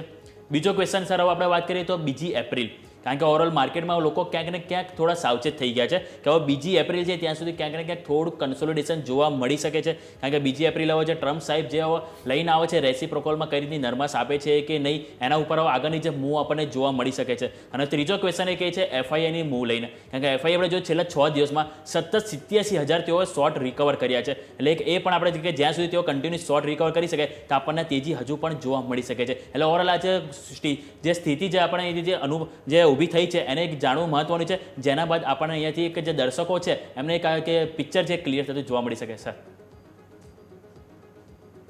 વેરી ગુડ આફ્ટરનૂન યોમિક. 3 ડેટા તમારી સાથે રજૂ કરીશ. એક તો સૌથી પહેલા નિફ્ટીની અંદર જે પ્રમાણે લેવલ્સ છે, એક 23,820 પાસે એક સ્વિંગના હાઈનું રેઝિસ્ટન્સ એરિયા હતો. ત્યાં અત્યારે નિફ્ટી એક રેઝિસ્ટન્સ એરિયા લઈ રહી છે. આપણે V-શેપ રિકવરી જોઈ છે માર્કેટની અંદર 22,000ના લેવલથી. એટલે બટ ઓબ્વિયસ છે કે આટલી મોટી રિકવરી બાદ એક નાનું કન્સોલિડેશન આવું સ્વાભાવિક વસ્તુ છે અને જરૂરી પણ છે. એટલે માર્કેટની અંદર અહીંથી નાનકડું પ્રાઇસ કરેક્શન અને ટાઈમ કરેક્શન બંને આવે એવી સંભાવના દેખાઈ રહી છે. ઇન્ડેક્સ સ્પેસિફિક કદાચ આપણે સાઇડવેવ મુવમેન્ટ જોઈશું, પરંતુ સ્ટોક સ્પેસિફિક મુવમેન્ટ જે છે એ યથાવત રહેશે હું સ્પષ્ટપણે માનું છું. Q4ના અર્નિંગ જે છે એ આવતા મહિનાથી સ્ટાર્ટ થશે અને માર્કેટની નજર એના ઉપર પણ રહેશે. સૌથી પહેલા આઈટી ઉપર જે છે એ ખાસ કરીને એસેન્ચરના પરિણામો બાદ જે આપણે આઈટી સ્ટોકની અંદર કરેક્શન જોયું હતું અને છેલ્લા 2 દિવસ છે ત્યાં આપણે રિવર્સલ જોઈ રહ્યા છે. મારું માનવું છે કે ઘણા એટ્રેક્ટિવ લેવલ ઉપર ટ્રેડ થઈ રહ્યા છે અને થોડું ઘણી પણ જો પોઝિટિવિટી આવશે રિઝલ્ટની અંદર તો સ્ટોકમાં સારી રિકવરી જોવા મળી શકશે, બાઉન્સ જોવા મળશે. કારણ કે ઘણી બધી નેગેટિવિટી ઓલરેડી આ પ્રાઇસમાં ફેક્ટર ઇન થઈ ગઈ છે. Point number 2, valuation. અગર તમે નિફ્ટીના વેલ્યુએશન જુઓ તો અત્યારે 21.5ના પી આસપાસ નિફ્ટી ટ્રેડ થઈ રહ્યું છે. અને પર્ટિક્યુલરલી જે આપણે વાત કરી કે રિઝલ્ટ સિઝનની અંદર જો Q4ના પરિણામોની અંદર જો ક્વાર્ટરલી EPS ક્યાંક ને ક્યાંક 270-290ની રેન્જની અંદર આવે છે તો માર્કેટના વેલ્યુએશન ઘણા એટ્રેક્ટિવ બની જશે અને માર્કેટમાં આગળ આપણે વેલ્યુ બાઇંગ થતા જોઈશું. અને પોઈન્ટ નંબર 3, તમે જે એફઆઈની વાત કરી, અત્યારે જે ડેટા ઇન્ડિકેટ કરી રહ્યો છે કે એફઆઈનો ઇમર્જિંગ માર્કેટની અંદર સૌ પહેલા કે જ્યારે પણ એક હિસ્ટોરિકલ ડેટા એવું સજેસ્ટ કરે છે કે જ્યારે પણ ડોલર ઇન્ડેક્સ 101 અથવા 100ની નીચે જાય છે ત્યારે એફઆઈઆઈનો ઇમર્જિંગ માર્કેટની અંદર ફ્લો જે છે એ ઓલરેડી પોઝિટિવ હોય છે અને ફોર્મલી ફ્લો જે છે આવતો હોય છે. હવે એ જ ડેટાને આપણે જે કોરિલેશન કરીએ તો અત્યારની અંદર ઇમર્જિંગ માર્કેટનું જે બાસ્કેટ છે એની અંદર એક્સ ચાઇના જો જોવા છે તો ત્યાં ઓલરેડી એફઆઈઆઈનો ફ્લો પોઝિટિવ સ્ટાર્ટ થઈ ગયો છે લાસ્ટ 3 દિવસ થયા. એટલે બધા જ ઇમર્જિંગ માર્કેટની અંદર એફઆઈ અત્યારે જે છે એ સારું બાઇંગ કરવાનું સ્ટાર્ટ કરી દીધું છે. વેલ્યુએશન ઘણા એટ્રેક્ટિવ બની ગયા છે અને એફઆઈને પર્ટિક્યુલરલી જ્યાં અત્યારે ડીલ નેગોશિએશન થઈ રહી છે કે જે આરબીઆઈના જે કંઈ પણ સ્ટેન્ડ છે બધા global factor as well as domestic ફેક્ટરને ધ્યાનમાં રાખી અને એફઆઈ અત્યારે જે છે ઇમર્જિંગ માર્કેટ તરફ ફોકસ કરી રહ્યું છે, ઇન્ડિયા સ્પેસિફિક ફોકસ કરી રહ્યું છે. તો આની હિસાબે એવું લાગે છે કે જે સિવિયર આપણે વેચવાલી જોઈ હતી પાછલા 6 મહિના દરમિયાન એની અંદર ક્યાંક ને ક્યાંક એક બ્રેક લાગી શકશે અને અત્યારે જે એફઆઈનું મોમેન્ટમ સ્ટાર્ટ થયું છે બાઇંગ કરવાનું એ આવતા દિવસોની અંદર ચાલુ રહેશે. Depends on result condition. એટલે અત્યારથી એક શોર્ટ ટર્મ વ્યૂ લઈને ચાલીએ તો મારો વ્યૂ છે કે નિફ્ટી કદાચ આપણે આ રેન્જની અંદર 100-200 પોઈન્ટની અંદર 23,900 થી લઈ અને 23,500 એક રેન્જની અંદર કન્સોલિડેટ થાય એવી સંભાવના દેખાઈ રહી છે અને સ્ટોક સ્પેસિફિક અપ્રોચ રાખીને આપણે કામ કરવાનું રહેશે. સ્ટોક સ્પેસિફિક અપ્રોચ રાખવાનો છે તો હવે સ્ટોક્સ જણાવી પણ દો નિમેશ સર, કયા સ્ટોક સેક્ટર્સ પર અત્યારે ફિલહાલ તમારી સ્ટ્રેટેજી બની રહી છે? મેં આઈટી સ્ટોકની વાત કરી છે ને મને આઈટીની અંદર કરંટ લેવલથી વેલ્યુએશન જે છે એ ઘણા સારા લાગી રહ્યા છે અને પર્ટિક્યુલરલી ટીસીએસનું કાઉન્ટર છે કે જે મને આ લેવલ ઉપર ઘણું ગમી રહ્યું છે. 3650 આસપાસ મારું માનવું છે કે ઓલરેડી આપણે 2 વખત બાયબેક ઓફર જોઈ છે 4200 લેવલ આસપાસ. પાછલા ક્વાર્ટરની અંદર જે મેનેજમેન્ટે કોમેન્ટ્રી આપી હતી ઘણી સારી પોઝિટિવ કોમેન્ટ્રી આપી હતી. એઆઈને લઈને પર્ટિક્યુલરલી જે છે ગ્રોથ એન્જિન સારું થઈ રહ્યું છે. યુરોપિયન કન્ટ્રીમાંથી સારી એક રેવન્યુ જનરેટ થઈ રહી છે અને ડોમેસ્ટિકલી ઇન્ડિયા પણ એક સારું પરફોર્મ કરી રહ્યું છે. તો ટીસીએસની અંદર મારું માનવું છે કે આવતા 1.5-2 મહિનાનો વ્યૂ લઈને ખરીદી કરવામાં આવે તો ત્યાંથી રિસ્ક રોડ રેશિયો ઘણો ફેવરેબલ છે. 3450ના સ્ટોપ લોસથી ટીસીએસની અંદર હું ખરીદી કરવાની સલાહ આપીશ. મારું માનવું છે કે શોર્ટ ટર્મની અંદર ઉપરમાં ફરીથી 4200 સુધીના લક્ષ્યાંક આવી શકે છે. ઓકે, તો આ વાતથી આપણે ટીસીએસ, ઇવન આપણે સવારે પણ જે એક્સપર્ટ હતા એમણે ટીસીએસ ઉપર જે ખરીદીની સલાહ આપવામાં આવી ત્યાં નિમેશ સર પણ ટીસીએસ ઉપર જ ખરીદીની સલાહ આપવામાં આવી. એટલે કે ક્યાંક ને ક્યાંક આપણને આઈટી સેક્ટરમાં રિબાઉન્ડની એથી એક્સપેક્ટેશન જોવા મળી શકે છે. તો અસીમ સર, હું તમારી પાસે આઈટી સેક્ટર જ ઓવરઓલ લઈને આવું છું વ્યૂ, કારણ કે આપણે જોઈએ તો ઓવરઓલ જ્યારે માર્કેટ એક સાથે જ્યારે તેજી જોવા મળી લાસ્ટ વીક ત્યારે આઈટી સેક્ટર દબાણમાં જોવા મળ્યું હતું. એસેન્ચરના જે પરિણામ આવ્યા અને એની આગળ આપણે જોયું તો જે ક્યાંક ને ક્યાંક જે પોવેલ સાહેબ તરફથી જે કોમેન્ટ્રી કરવામાં આવી હતી કે સ્લો ડાઉન ને મોંઘવારી હવે ત્યાં જોવા મળી શકે છે, એની સીધી અસર આપણે આઈટી સેક્ટર ઉપર જોવા મળી હતી. અને આપણે જોયું તો જ્યારે માર્કેટમાં આપણને એક બુલ રન જોવા મળ્યો હતો ત્યારે આપણને એક બેરિશ વ્યૂ આપણને એક આઈટી સેક્ટરમાં જોવા મળ્યો હતો. પરંતુ છેલ્લા 3 દિવસથી એક પોઝિટિવ વસ્તુ આઈટી સેક્ટરમાં એ પણ જોવા મળી છે, ઓપનિંગ માઇનસમાં થઈ છે પરંતુ ક્લોઝિંગ ગ્રીન કલરમાં જોઈએ છે. આપણે છેલ્લા 2-3 દિવસથી જોઈએ તો જે ન્યૂનતમ જે સપાટી હોય છે ત્યાંથી આપણને 2-2.5% અહીંયાથી આપણને તેજી જોવા મળતી હોય છે. એટલે કે ક્યાંક ને ક્યાંક સર આપણે એવો વ્યૂ લેવો જોઈએ કે જે બોટમ બનવાના હતા નિફ્ટી આઈટીમાં બની ગયા અને હવે અહીંયાથી ક્યાંક ને ક્યાંક માર્કેટને સપોર્ટ આપણે જે કરે એ નિફ્ટી આઈટી હોવું જોઈએ સર. સૌપ્રથમ તો આઈટી સેક્ટર એક રિઝાઇલન્ટ સેક્ટર તરીકે આપણે જોતા આવ્યા છીએ. નો ડાઉટ છેલ્લા લગભગ 2 વર્ષના જો આપણે ક્વાર્ટરલી રિઝલ્ટ તમે જોશો તો જે ગ્રોથની અપેક્ષા આપણે આ સેક્ટર પાસે રાખતા હોઈએ છીએ એ કદાચ અચીવ નથી થઈ. પણ આપ જાણો છો એ પ્રમાણે ગ્રોથ એક અપેક્ષા છે આપણી. એની સામે તમે જોશો તો જે કેશ જનરેશન આ બધી કંપનીઓ કરી રહી છે એમાં કોઈ મોટો આપણને ઘટાડો જોવા મળ્યો નથી. પણ એક સર્વિસ ઇન્ડસ્ટ્રી અને સોફ્ટવેર ઇન્ડસ્ટ્રી ઇન્ડિયાની ખાસ કરીને એને એવી રીતે જોવામાં આવે છે કે યરલી તમારો યર જે ગ્રોથ હોવો જોઈએ એ દેખાયો નથી. એક બહુ ક્લિયર વસ્તુ છે કે જે રીતે વર્લ્ડની અત્યારે ઇકોનોમી, વર્લ્ડની જે જીઓપોલિટિકલ સિચ્યુએશન છે એ બિલકુલ ખરાબ છે. આમ તમે જુઓ તો મિડલ ઇસ્ટથી માંડી અને રશિયા યુક્રેનના વોરની વાત કરો, ઇવન અમેરિકાની ઇકોનોમીની વાત કરો તો બી એ કોઈ રોબસ્ટ કોઈ ડેટા આપણને જોવા નથી મળી રહ્યા. એટલે અનસર્ટનટી બી નો કે બધી જગ્યાએ છે. પરંતુ આપ જાણો છો પ્રમાણે સોફ્ટવેર ઇન્ડસ્ટ્રી, ખાસ કરીને ઇન્ડિયન સોફ્ટવેર ઇન્ડસ્ટ્રી એક સર્વિસ પ્રોવાઈડર તરીકે કામ કરે છે. એક સ્ટેડી ગ્રોથ આ બધી જ કંપનીઓમાં તમને જોવા મળશે. અને મેં પાછળમાં પણ કહ્યું હતું કે નો ડાઉટ આપણે જે અગાઉના વર્ષોમાં ફાયરવર્ક્સ જોવા મળતું હતું એ કદાચ નહીં જોવા મળે, પણ એક રિઝનેબલ રિટર્ન માટે આ બધી કંપનીઓ ખૂબ જ કેપેબલ છે. સારું કેશ જનરેશન થઈ રહ્યું છે. જે બજેટમાં બાયબેકના જે મતલબ એનું જે નવા નિયમ પ્રમાણે બાયબેક આવવાની શક્યતા ઓછી છે, પણ લિબરલ ડિવિડન્ડ આવવાની પૂરેપૂરી શક્યતા છે. અને વિસાવીસ આફ્ટર કેશ જનરેશન જે રિઝર્વ વધે છે ના પ્રાઇસમાં પણ એની ઇફેક્ટ આવવાની પૂરેપૂરી શક્યતા છે. એબ્સોલ્યુટલી હું પોઝિટિવ છું આ સેક્ટર માટે. હવે વાત એ છે કે જ્યારે આપણે અત્યારે વાત કરી રહ્યા છીએ ત્યારે માર્કેટ એક ટોપ લેવલ ઉપર ચાલી રહ્યું છે, જે આપણા નીચા લેવલથી વાત કરીએ તો માર્કેટમાં ક્યાંક એક ફટીગ આવનારા સમયમાં દેખાઈ શકે છે. ફર્સ્ટ વીક ઓફ એપ્રિલમાં એ ઘટાડામાં ચોક્કસ સોફ્ટવેર શેરો તમે સારા બાય કરી શકો છો. વિપ્રો છે, TCS છે, ઇન્ફોસિસ છે, એના માટે ડેફિનેટલી મારો વ્યૂ પોઝિટિવ છે. પણ થોડો ઘટાડો આવે એમાં બાય કરજો. આ શેર આપણને નિરાશ નહીં કરે ચોક્કસ. ક્લિયરલી તો અહીંયાથી નિરાશ થવાની કોઈ વાત લગભગ નહીં આવે તેવું આપણને સમજવા મળી રહ્યું છે. આવા સાથે જ એક ક્વિક બ્રેકનો પણ સમય થઈ ગયો છે. વિરામ લઈશું અને વિરામ બાદ આ ચર્ચાને આગળ વધારીએ.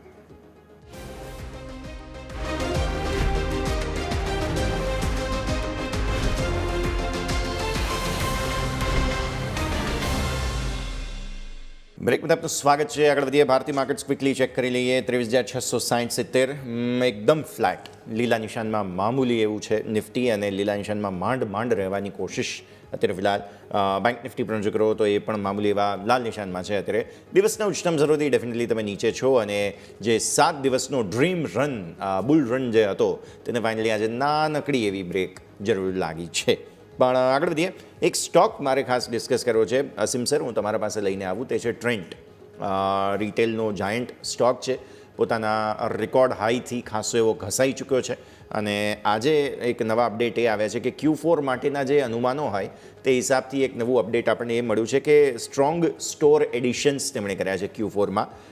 પાછલા 3 મહિનાની અંદર, એટલે કે માર્ચ અંત સુધીમાં તમે ગણો તો લગભગ 6 જેવા નવા વેબસાઇટ સ્ટોર્સ અને 59 જેટલા ઝૂડિયો નવા પોપઅપ તેમણે કર્યા છે સ્ટોર્સને. એટલે નંબર ઓફ સ્ટોર એડિશન હજુ પણ જેને કહેવાય ને કે તેમાં કોઈ બ્રેક નથી લાગી, પણ સ્ટોક ખાસો એવો નીચે આવી ચૂક્યો છે, કરેક્ટ થઈ ચૂક્યો છે. એ જરૂરથી સ્ટોકમાં કરેક્શન બહુ જ માસિવ આવ્યું એમ કહી શકાય. તો ફંડામેન્ટલી વાત કરીએ યસ, તો જે રીતે આ કંપનીનો પ્રોગ્રેસ છે અને જે રીતે આપણે જે આ વાત કરીએ જુડિયોની અને વેબસાઇટની, જે ફૂટફોલ્સ જુડિયોમાં મળી રહ્યા છે અને જે રીતે એમાં એનું સેલ્સ બની રહ્યું છે, આ વ્યૂ એબ્સોલ્યુટલી પોઝિટિવ બને છે. બીજી વાત એ છે કે જે જુડિયોમાં એમનું ફ્રેન્ચાઇઝી મોડલ બહુ જ સક્સેસફુલી કામ કરી રહ્યું છે, કે જેમાં એના ઓવરહેડ્સ કંપનીના પ્રમાણમાં ઓછા આવે છે અને સામે માર્જિનમાં ઇમ્પ્રુવમેન્ટ પણ દેખાઈ રહ્યું છે. માર્કેટમાં ઉછાળો આવે થોડીક આપણને એમાં સ્ટોકમાં પણ આપણને પોઝિટિવ મુવમેન્ટ જોવાય. જો કરેક્શન આવે છે યસ, તો આ સ્ટોક બહુ જ બાય કરવા માટેની મારી એડવાઇસ છે. ફંડામેન્ટલી વેરી સ્ટ્રોંગ કંપની, અને કદાચ રિટેલની ઓવરઓલ જો તમે વાત કરતા હો તો મારી દ્રષ્ટિએ જે માર્ચ ક્વાર્ટર રહેશે આ રિટેલ સેગમેન્ટનું, એ ઘણું સારું રહે એવી શક્યતા છે. માર્જિનમાં ઇમ્પ્રુવમેન્ટ, વિસાથી સ્ટોરના એડિશન, અને જે અત્યારનો વ્યૂ દેખાઈ રહ્યો છે, પોઝિટિવ ફેક્ટર જે મને દેખાઈ રહ્યો છે કે ઇન્ફ્લેશનના જે ફિગર જે સોફ્ટ આવ્યા એ પછી આપણને એક આશા એવી છે કે જે ખાસ કરીને રૂરલ એરિયામાં જુડિયોનું જે પ્રમાણ વધારે છે એમના સ્ટોક શેરનું, એ બેટર લાગી રહ્યું છે. તો મારો વ્યૂ પોઝિટિવ છે, ડેફિનેટલી બાય કરવાની સલાહ છે. ઓકે, તો ડેફિનેટલી બાય કરવાની સલાહ બની રહી છે આપણા અહીંયા ટ્રેન્ડ ઉપર, જેની ઉપર તમારે ફોકસ હોવું છે. પરંતુ એક સ્ટોક જે આજે હાઇલાઇટ થઈ રહ્યો છે બેંક નિફ્ટીમાંથી, એ છે એક્સિસ બેંક.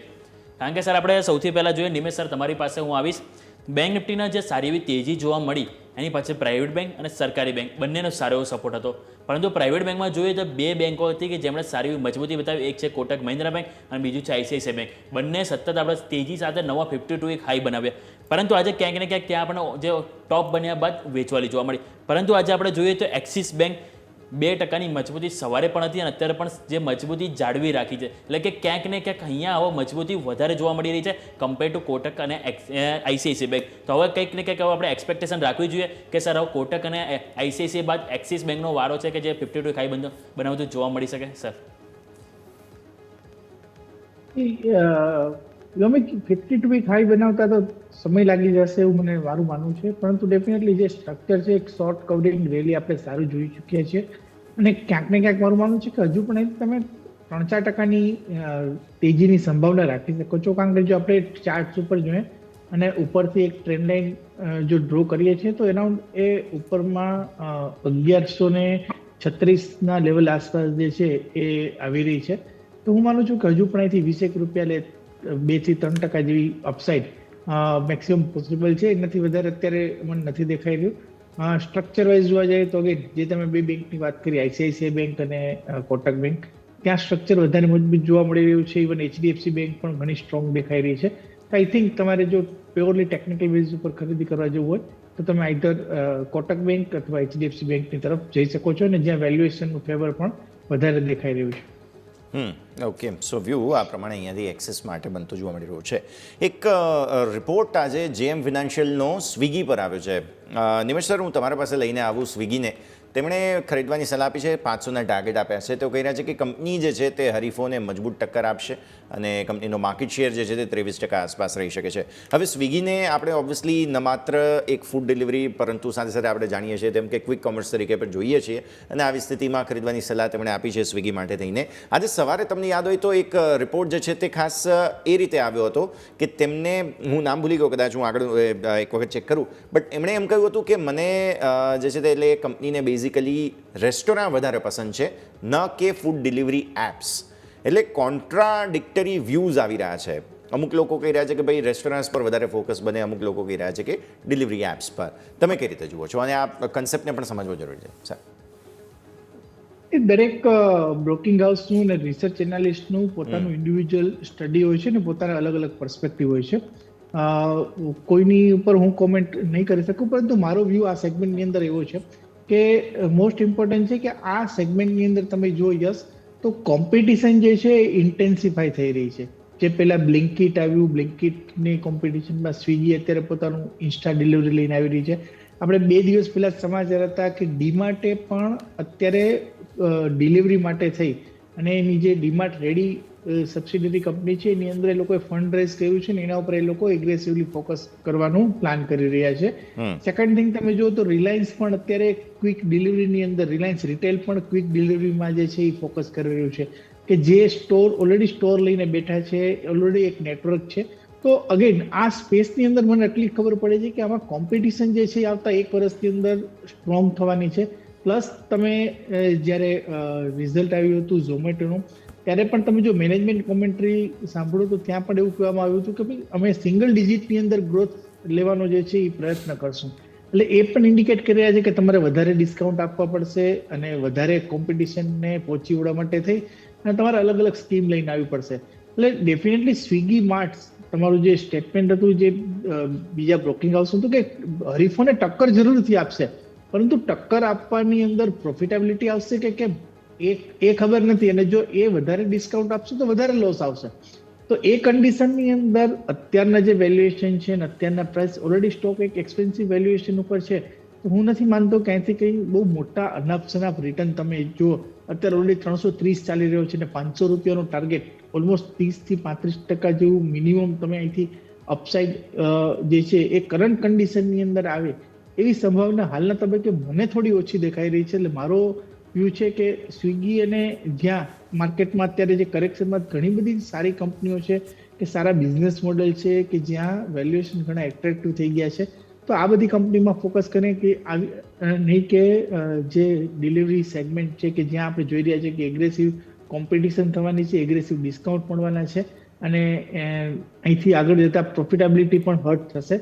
તો હું માનું છું કે અગેન થોડો કોશિયસ વ્યૂ છે મારી સલાહ નથી કે અગેન સ્વિગી અને ઝોમેટો બંને કંપનીની અંદર મારો વ્યૂ છે કે અહીંથી આપણે કોઈ દૂર રહે તો વધારે બેટર રહેશે. એની જગ્યાએ બીજી કોઈ કંપનીમાં ઇન્વેસ્ટમેન્ટ કરવું છે. પબ્લિક સેક્ટર બેંક્સ અત્યારે ઘણી સારી લાગી રહી છે, ત્યાં આપણે ઇન્વેસ્ટમેન્ટ કરવાનો પ્લાન કરી શકીએ. ઓકે, તો અહીંયા જે સ્વિગી અને ઝોમેટો બંનેને હાલ ઇગ્નોર કરવાની સલાહ બની રહી છે. અસીમ સર, તમારી પાસે પણ એક બ્રોકરેજ રિપોર્ટ આવ્યો છે જેની પર ચર્ચા કરવા માંગી. સુવેન ફાર્મા ઉપર ICICI સિક્યુરિટીઝનો રિપોર્ટ આપવામાં આવ્યો છે. તેમણે અહીંથી બાયની ખરીદી આપી રહ્યા છે અને ટાર્ગેટ ₹1400 આપી રહ્યા છે. એમનું કહેવું છે કે જે કંપનીના જે મજબૂત કેશ ફ્લોથી નવા સંશોધન કરવા સરળ રહેશે. એટલે કે ઓવરઓલ એમના જે કેશ ફ્લોની તેઓ તારીફ કરી રહ્યા છે. એમનું કહેવું છે કે જે નાણાકીય વર્ષ 2025માં કંપની જે $18.3 બિલિયનનો જે કેશ ફ્લો જનરેટ કરી શકશે. એટલે કે ઓવરઓલ તેઓ કંપની પાસે જે કેશ હાથમાં છે એને લઈને તેઓ મજબૂતી છે. અને સ્વાભાવિક છે કે કોઈ બી કંપનીમાં જે હશે બેલેન્સ શીટમાં જોઈએ તો બ્રેડ બટર હોય તો એ છે કેશ, કે જેના હાથમાં જેટલા વધારે કેશ તે રાજા એમ કહી શકાય. હવે ઓવરઓલ તેઓ અહીંયાથી કંપનીના કેશને લઈને પોઝિટિવ છે અને આવનારા દિવસોમાં પણ તેઓ કેશ ફ્લોને લઈને અહીંથી પોઝિટિવ છે. તો એક વખત સર તમે પણ વ્યૂ આપી દો સુવેન ફાર્મામાં કઈ રીતે ફંડામેન્ટલી લાગી રહ્યો છે. આજે ઓવરઓલ જોઈએ તો જે ઓપનિંગ તો 0.5% મજબૂતી સાથે થયો, પરંતુ અત્યારે હાલ 3% નરમાશ સાથે કારોબાર કરી રહ્યો છે સર. એ વ્યૂ એબ્સોલ્યુટલી પોઝિટિવ એટલા માટે છે કે જ્યાં રિસર્ચ બેઝથી જે પણ પ્રોડક્ટ માર્કેટમાં લોન્ચ કરવામાં આવે છે એની જે પ્રોફિટેબિલિટી છે ડેફિનેટલી વધારે હોય છે. એક વસ્તુ ચોક્કસ છે કે જ્યારે રિસર્ચ કોઈ કંપનીમાં પોતાના પૈસા નાખતી હોય તો it tax little longer time to launch the product. પરંતુ એક વખત લોન્ચ થયા પછી તમારું એ જે માર્જિન છે ઘણું સારું દેખાઈ રહ્યું છે. બીજી વાત હું ચોક્કસ એ વસ્તુ કહીશ કે જે ફાર્માસ્યુટિકલ કંપનીઓની આપણે અત્યારે એક જ વસ્તુ આપણા બધાના ચર્ચામાં છે કે ટ્રમ્પના ટેરિફનું શું થશે, કેટલું થશે. આ એક કહી શકાય કે દરેક ઇન્ડસ્ટ્રી, દરેક કન્ટ્રીમાં એક ચર્ચાનો વિષય બનેલો છે. આજે જ આપણે જાણીએ છીએ કે જે વેનેઝુએલાથી જો ઓઇલ ઇમ્પોર્ટ કરવામાં આવશે 24% ડ્યુટી નાખવામાં આવશે. એટલે કહેવાનો મતલબ એ છે કે આ વસ્તુનો ફિયર દરેક સેક્ટરને લાગુ પડતું હોય છે. But as far as pharma sector is concern, હું નથી માનતો કે એને કોઈ ટેરિફના પરવ્યુમાં લાવવામાં આવે, કારણ કે અમેરિકન જે આખું જે હેલ્થકેર સેક્ટર છે એમાં આપણી કંપનીઓનું જે પ્રોડક્ટ છે એનો માર્કેટ શેર ઘણો સારો છે. પર્ટિક્યુલરલી જ્યારે સુવેન ફાર્માની અત્યારે આપણે ચર્ચા કરી રહ્યા છીએ, તો જે રીતે બ્રોકરેજ રિપોર્ટ આવ્યો છે અને જે રીતે કંપનીના ફંડામેન્ટલ્સ છે, લુકિંગ ટુ ધ કેપિટલ એની અને જે લાસ્ટ ક્વાર્ટરના રિઝલ્ટ, આ બંને મને સારા લાગી રહ્યા છે. ડેફિનેટલી બાયનો કેન્ડિડેટ છે. ટાર્ગેટ ઓફકોર્સ બ્રોકરેજ હાઉસ પોતાના આપતા હોય છે, પણ ઇન્વેસ્ટમેન્ટ માટેની ડેફિનેટલી એડવાઇસ છે. તો વ્યૂ આ પ્રમાણે અહીંયાથી ખાસ બની રહ્યો છે. આવો પહેલાં તો ભારતીય માર્કેટ્સના ક્લોઝ પર આપણે નજર કરી લઈએ. છેલ્લે જોવા મળ્યું લાલ નિશાનમાં નિફ્ટી બંધ થયું છે, પણ સેટલ થયા બાદના લેવલ્સ પણ જોવાના રહેશે. 23,606 ક્યાં આપણે 23,700 જાળવવાના પ્રયત્ન કરતા હતા અને છેલ્લી 5 મિનિટની અંદર જે છે તે ખેલ આખો પરિવર્તિત થઈ ગયો અને 23,606 પર બેંક નિફ્ટી નજર કરો તો એ પણ 51,471 પર અહીંયા જોવા મળી રહ્યા છે. 51,500 ને નીચેનો ક્લોઝ આજે નાનકડું હર્ડલ ડેફિનેટલી 0.5% આસપાસ વિઝ્યુઅલી તમને બેંક નિફ્ટીમાં જોવા મળી. નિફ્ટી મિડ કેપ અને સ્મોલ કેપની અંદર જો વાત કરીએ આપણે, લગભગ 1.25% આસપાસની વેચવાલી મિડ કેપ અને સ્મોલ કેપની અંદર 0.5% આસપાસની વેચવાલી તમને જોવા મળી છે. તો એકંદરે આજે ઘણા દિવસ બાદ હેન્ડબ્રેક તો નહીં પણ નાનકડો બ્રેકનો ઝટકો જરૂર લાગ્યો છે. લેટ્સ સી કે આવતીકાલે પછી કયા પ્રકારના સંકેત જોવા મળે છે, પણ આજનું ક્લોઝ તો લાલ નિશાનમાં જ એકંદરે ગયું છે. આવો એક નાનકડા વિરામનો સમય અને બ્રેક બાદ આપણી આ ચર્ચાને આગળ યથાવત રાખીએ.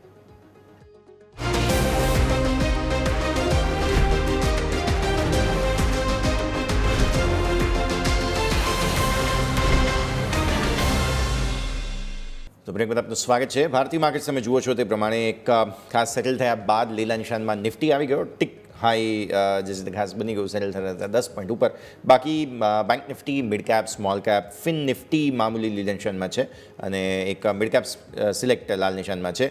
બાકી બધા જ લાલ નિશાનમાં છે. માત્ર ફિન નિફ્ટી અને નિફ્ટી અને સેન્સેક્સ બાય ધ વે આ બધા લીલા નિશાનમાં રહ્યા. બાકી mid cap 100, small cap 100, bank Nifty આ બધામાં લાલ નિશાનમાં કારોબાર તમને જોવા મળી રહ્યો છે. ઇનફેક્ટ ત્યાં સુધી કે બેંક નિફ્ટી પણ સેટલ થતાં 51,600 ને ઉપર તો આવી જ ગયું. એટલે છેલ્લે જે એક અચાનક ઝટકો લાગ્યો હતો તેનામાં એક થોડું રિએક્શન. તો પહેલાં તો ક્લોઝનું રિએક્શન લઈ લઈએ ખાસ નિમેશ તમારા પાસેથી. ભારતીય માર્કેટ્સ ક્લોઝ થયા છે ઘટાડા સાથે. મિડ કેપ સ્મોલ કેપમાં દબાણ થોડું વધારે રહ્યું આજે. બાકી નિફ્ટી, સેન્સેક્સ અને બેંક નિફ્ટી બધા જ flat to negative, flat to positive ઝોનમાં ક્લોઝ થતા જોવા મળ્યા છે. સર એ ઠીક છે. હવે એટલા 7 દિવસની એક મોટી તેજી પછી એક સામાન્ય ફ્લેટ જેવું ઘટાડો આવવો અથવા અત્યારે તો મને દેખાય રહ્યું છે કે 10 પોઈન્ટ પ્લસ ઉપર આપણે ગઈકાલના ક્લોઝથી રહ્યા છે. તો ઇટ્સ ઓકે. એક બ્રેક લાગવી જરૂરી હતી. એક રેઝિસ્ટન્સ એરિયા હતો સ્વિંગનો અને હું માનું છું કે અગેન અહીંથી આપણે એક નાનકડું ટાઈમ કરેક્શન કે પ્રાઇસ કરેક્શન આવી શકે છે. નીચેની તરફ જે મેજર લેવલ એરિયા આવી રહ્યા છે એ 23,500, 23,400 એક સ્ટ્રોંગ સપોર્ટ એરિયા બનશે ને જે પ્રમાણે વાત કરી કે ઉપરની તરફ 23,900 એક રેઝિસ્ટન્સ એરિયા બની શકે છે. એટલે બ્રોડર સેન્સની અંદર આવતા દિવસોની અંદર અને એક્સપાયરી પણ હવે આવી રહી છે મંથલી. આઈ થિંક ક્યાંક ને ક્યાંક જે છે એ માર્કેટ એક રેન્જની અંદર કારોબાર કરે એવી સંભાવના હાલના તબક્કે વધારે દેખાઈ રહી છે. સિવાય કે આજના હાઈ ઉપર જો બ્રેકઆઉટ આવે છે તો ફરીથી આપણે નવું મોમેન્ટમ ક્રિએટ થતા જોઈશું. પરંતુ જ્યાં સુધી આજનો હાઈ બ્રેક નથી થતો ત્યાં સુધી હું માનું છું કે માર્કેટમાં એક સાઇડ વે વ્યૂ લઈને ચાલવું જોઈએ. ઓકે, તો એની સાઇડ વ્યૂ આપણને જોવા મળી શકે છે, એટલે કે થોડું કન્સોલિડેશન હાલ માર્કેટ થતું જોવા મળી શકે છે. અસીમ સર, તમારી પાસે હું એક સ્ટોક લઈને આવવા માગું છું. આ સ્ટોક એવો હતો કે જ્યારે આઈપીઓ આવ્યા બાદ ઘણી એવી આપણને તેજી જોવા મળી હતી, લોકો ખરીદી કરવાનું પસંદ પણ હતા. હેપીએસ્ટ માઇન્ડ સર વાત કરવા માગું છું. અત્યારે જોઈએ તો નવો 52 એક લો બની રહ્યા છે.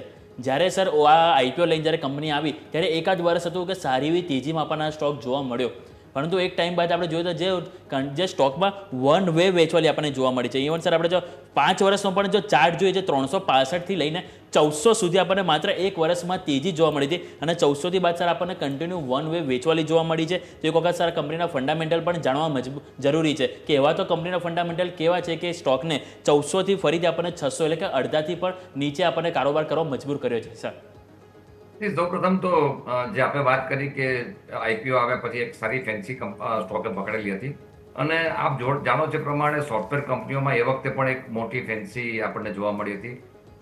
સી નાવ એવું છે કે જ્યારે તમે છેલ્લા 2 વર્ષના રિઝલ્ટ જોશો તો કંપનીની કોમેન્ટ્રી પણ થોડી ડિસઅપોઇન્ટિંગ અથવા એમ કહેવાય કે નેગેટિવ દેખાઈ હતી અને એ પછી માર્કેટમાં એક મોટો આપણને ઘટાડો પણ જોવા મળ્યો હતો. અત્યારની પરિસ્થિતિ આપ જોશો તો મિડ કેપ આઈટી માટે ચેલેન્જિંગ ટાઈમ ચોક્કસ છે. આપણે જાણીએ છીએ mid cap IT generalize word મેં વાપર્યો છે, પણ યુઝ્યુઅલી તમે જોશો તો જે રીતે ફંડામેન્ટલ તમે જે લાર્જ કેપ કંપનીના ખાસ કરીને ટીસીએસ, ઇન્ફોસિસ કે વિપ્રોના જુઓ છો એની કમ્પેરિઝનમાં આ બધી કંપનીઓ બહુ જ મોટી ચેલેન્જ ફેસ કરી રહી છે. એટલે જનરલાઇઝ હું નથી વાપરતો, પરંતુ પર્ટિક્યુલરલી હેપીએસ્ટ માઇન્ડની વાત કરો તો રિઝલ્ટ બહુ ડિસઅપોઇન્ટિંગ આવ્યા છે. રિઝલ્ટ્સ કરતાં પણ જો તમે એની પાસ્ટમાં તમે જોશો કે મેનેજમેન્ટના જે કોમેન્ટ્રી છે એમાં પણ ક્યાંય ઓપ્ટિમિઝમ દેખાયું ન હતું. એટલે એ ત્યારથી કોન્સ્ટન્ટ વેચવાની જોવા મળી છે. ઇન માય ઓપિનિયન આવા સમયમાં આ કંપનીમાં હોલ્ડિંગ રાખવું નહીં જોઈએ, વેચી દેવું જોઈએ, અને you should go for the large cap company કે જેમાં ઘણું બધું રિઝાઇલન્સ આપણને દેખાઈ રહ્યું છે. એપીએસ માઇન્ડ માટે મારો વ્યૂ નેગેટિવ છે. ડેફિનેટલી જો જવું હોય તો સોફ્ટવેર સેક્ટરમાં TCS કે ઇન્ફોસિસમાં જઈ શકાય. ઓકે, સો વ્યૂ આ પ્રમાણે બની રહ્યો છે. આગળ વધીએ. હવે જ્યારે ભારતીય માર્કેટ્સના ક્લોઝ બાદ આપણે ચર્ચા કરી રહ્યા છીએ, મને આજે 2 સ્ટોક્સ પર ખાસ ચર્ચા કરવી છે. એક તો સૌથી પહેલાં આજનો ટોપ ગેઇનર અને સિમેન્ટ કંપનીઓ, તેના પર આપણે આવવું જોઈએ. અલ્ટ્રાટેક સિમેન્ટ અને મલ્ટિપલ સિમેન્ટ કંપનીઓ પર મલ્ટિપલ બ્રોકરેજ રિપોર્ટ્સ જે છે તે અહીંયાથી આજના દિવસે આવતા ખાસ જોવા મળેલા છે. બધામાં એક સુરે એવું કહેવામાં આવ્યું છે કે સિમેન્ટ કંપનીઓ માટે FY26 પછી આગળ જે છે તે થોડું કેશ વધારે મળતી જોવા મળશે, અને સાથે સાથે એમની જે ટર્નઅરાઉન્ડ સ્ટોરી છે તે પણ FY26 પછી. પણ બધામાં એક વાત જરૂરથી કહેવામાં આવી છે કે ડિમાન્ડ સેનેરિયો જે છે તે રેઝિલિયન્ટ લેવાનો છે. મતલબ ડિમાન્ડ ઘટવાની નથી, ચાહે આ લોકો ગમે તેટલા પ્રાઇસ હાઇક જે છે તે પાસ ઓન કરી લે. આ સેનેરિયો આપણે નિમેશ ખાસ સમજવો જોઈએ. અને અલ્ટ્રાટેક સિમેન્ટ આજે ટોપ ગેઇનર હતો તો ઓબ્વિયસલી એને પણ એક વખત સમજીએ, બિકોઝ પેઇન્ટ, વાયર બધા બિઝનેસીસમાં એવા એન્ટર થયા છે કે પછી એમના જે સમાચારો આવ્યા તેને પણ સમજવા ખાસ જરૂરી છે. તો અલ્ટ્રાટેક ફાઇનલી થોડો રિકવર થઈ રહ્યો છે સ્ટોક. જરૂરથી યસ. જો તમે આસ્પેક્ટથી સમજો તો પાછલા 3 ક્વાર્ટરની અંદર તમે જો ખાસ કરીને ચોમાસા બાદ 3 થી 4 વખત જે છે પ્રાઇસ હાઇક કરી દેવામાં આવ્યો છે, અને ઓલ એવરેજ તમે સાઉથની અંદર સાઉથ કરતાં નોર્થમાં કમ્પેરેટલી જે છે એ 15 થી 20 રૂપિયા પર બેગનો પ્રાઇસ હાઇક જે આવવાનો હતો એ ઓલરેડી આવી ગયો છે, અને સાઉથની અંદર એરાઉન્ડ 12 થી 15 રૂપિયા જેવો હાઇક જે છે એ ઓલરેડી ફેક્ટરિંગ થઈ ગયો છે. હવે સિમેન્ટની અંદર આપણે જોઈએ તો ખાસ કરીને દિવાળી બાદ જે મેઇન ડ્રીવન હતું કે એક રિયલ એસ્ટેટ માર્કેટ અને ગવર્મેન્ટનું જે કેપેક્સ હતું એ બંનેમાં ક્યાંક ને ક્યાંક આપણે સ્લોડાઉન જોયું હતું, અને એની હિસાબે ડિમાન્ડ જે છે એ થોડી સ્લગિશ થઈ હતી. પરંતુ હવે જે પ્રમાણેનું અત્યારે આપણે ડેટા ઇન્ડિકેટ કરી રહ્યા છે કે ગવર્મેન્ટે પણ પોતાની જે કેપેક્સ જે છે એની અંદર ખાસ કરીને બજેટ બાદ એક બુસ્ટઅપ જાન્યુઆરી પછી જે છે સ્ટાર્ટ કરી દીધું છે, અને ત્યાં એ લોકો એગ્રેસિવલી કેપેક્સ કરી રહ્યા છે ઇન્ફ્રા પોઈન્ટ ઓફ વ્યૂથી. એટલે એને પગલે ડિમાન્ડ જે છે તમારી સ્ટ્રોંગ આવી રહી છે. સેકન્ડ થિંગ એ તમે સેક્ટરનું નેચર સમજો તો ગમે તેટલી ઇમ્પોર્ટ ડ્યુટી આવશે, એક્સપોર્ટ ડ્યુટી આવશે અમેરિકા દ્વારા, આ એક સેક્ટર એવું છે કે જેને એક નેચરલ જે છે એ આ બધી જ કોમ્પિટિશનથી બધા જ ફેક્ટરથી જે છે એ ફ્રી રહેવાનું છે. એટલે અહીંથી કોઈ ધારે તો પણ આપણે અમેરિકાની અંદર એક્સપોર્ટ નથી કરી શકવાની, કે અમેરિકાની કોઈ કંપની જે છે ઇન્ડિયાની અંદર એક્સપોર્ટ નથી કરી શકવાની. તો એક બાય નેચરલ જે છે એક પ્રોટેક્શન મળે છે આ સેક્ટરને. અને જે પ્રમાણે હવે પાછું અગેન ઇન્ટરેસ્ટ રેટ સાયકલથી ઇન્ફ્રા કંપનીઓને બૂસ્ટ મળશે, નવું ઓર્ડર બુક મળશે, એ રીતે રિયલ એસ્ટેટ સ્પેસની અંદર પણ જે હાઉસિંગ ડિમાન્ડ છે એની અંદર જો ઉત્તરોત્તર વધારો થશે તો કે બંને ફેવરેબલ સિનારીઓ જે છે એ આ સેક્ટર માટે બની રહ્યો છે. અને એ કન્ડિશનની અંદર તમે જો તો પાછલા 1 વર્ષ થયા આ સેક્ટરે ખાસ કોઈ એવા રિટર્ન પણ નથી આપ્યા.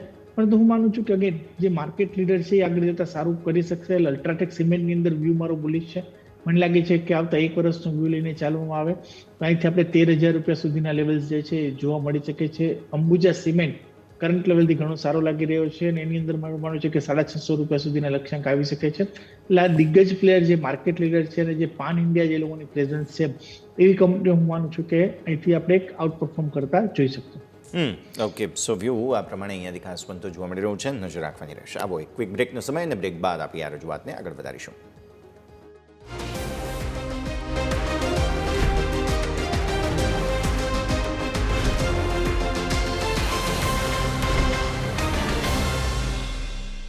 બ્રેક બાદ આપનું સ્વાગત છે. નજર કરીએ હવે આપણે કન્ઝમ્પશન થીમ ઉપર પણ ખાસ કરીને ચર્ચા કરવી જોઈએ.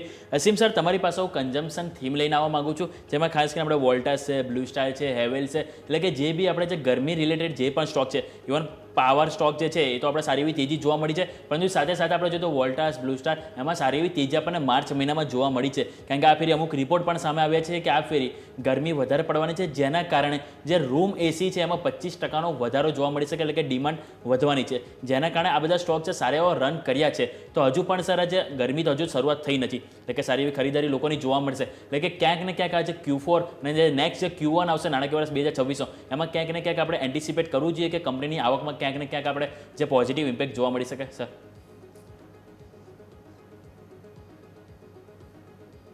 અસીમ સર, અનમ્યુટ કરવું પડશે તમારે. હલો. જી સર. અવાજ આવે છે? જી સર. સૌપ્રથમ તો જે મેં વાત કરી પ્રમાણે પાવર સેક્ટર માટે મારે થોડું કહેવું છે કે પાવર સેક્ટરનું જે આઉટલુક છે બહુ જ સારું લાગી રહ્યું છે. આપણા દેશમાં જે રીતે રૂરલ એરિયામાં ઇલેક્ટ્રિસિટી પહોંચ્યા પછી પાવર જનરેટિંગ, પાવર ડિસ્ટ્રીબ્યુશન આ બધી જ કંપનીઓ માટે એક સારા દિવસો આવ્યા છે. એટલે power sector as the whole ઘણું પોઝિટિવ દેખાઈ રહ્યું છે.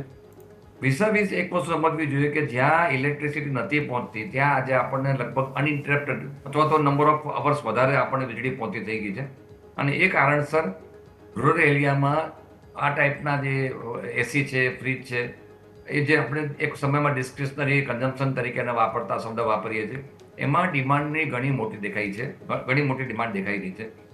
અગેન પર્ટિક્યુલરલી કરંટ યરની વાત છે કે જે ગરમી વધારે પડે એવી શક્યતા છે, તો જરૂરથી લોકો પાસે ઇન્વેસ્ટેબલ સરપ્લસ પણ સારું દેખાઈ રહ્યું છે.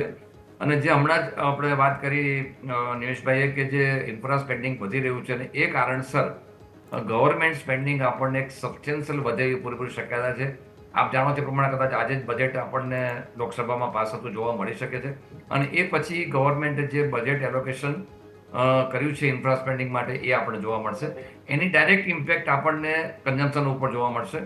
તો નોટ ઓનલી ધીસ વોલ્ટાસ કે જે આપણે વાત કરી કે એસીના ડિમાન્ડમાં સારો વધારો થઈ છે, કારણ કે એસી હવે લક્ઝરી આઇટમ નથી ગણાતી, એસી નેસેસરી આઇટમ થઈ ગઈ છે.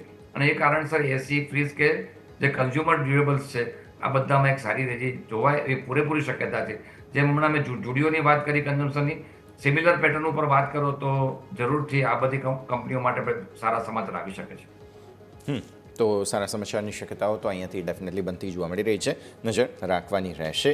આગળ વધીએ બીજા સ્ટોક્સ બેઝિકલી કે જેમાં આજે બહુ જ સરસ મૂડ હતો.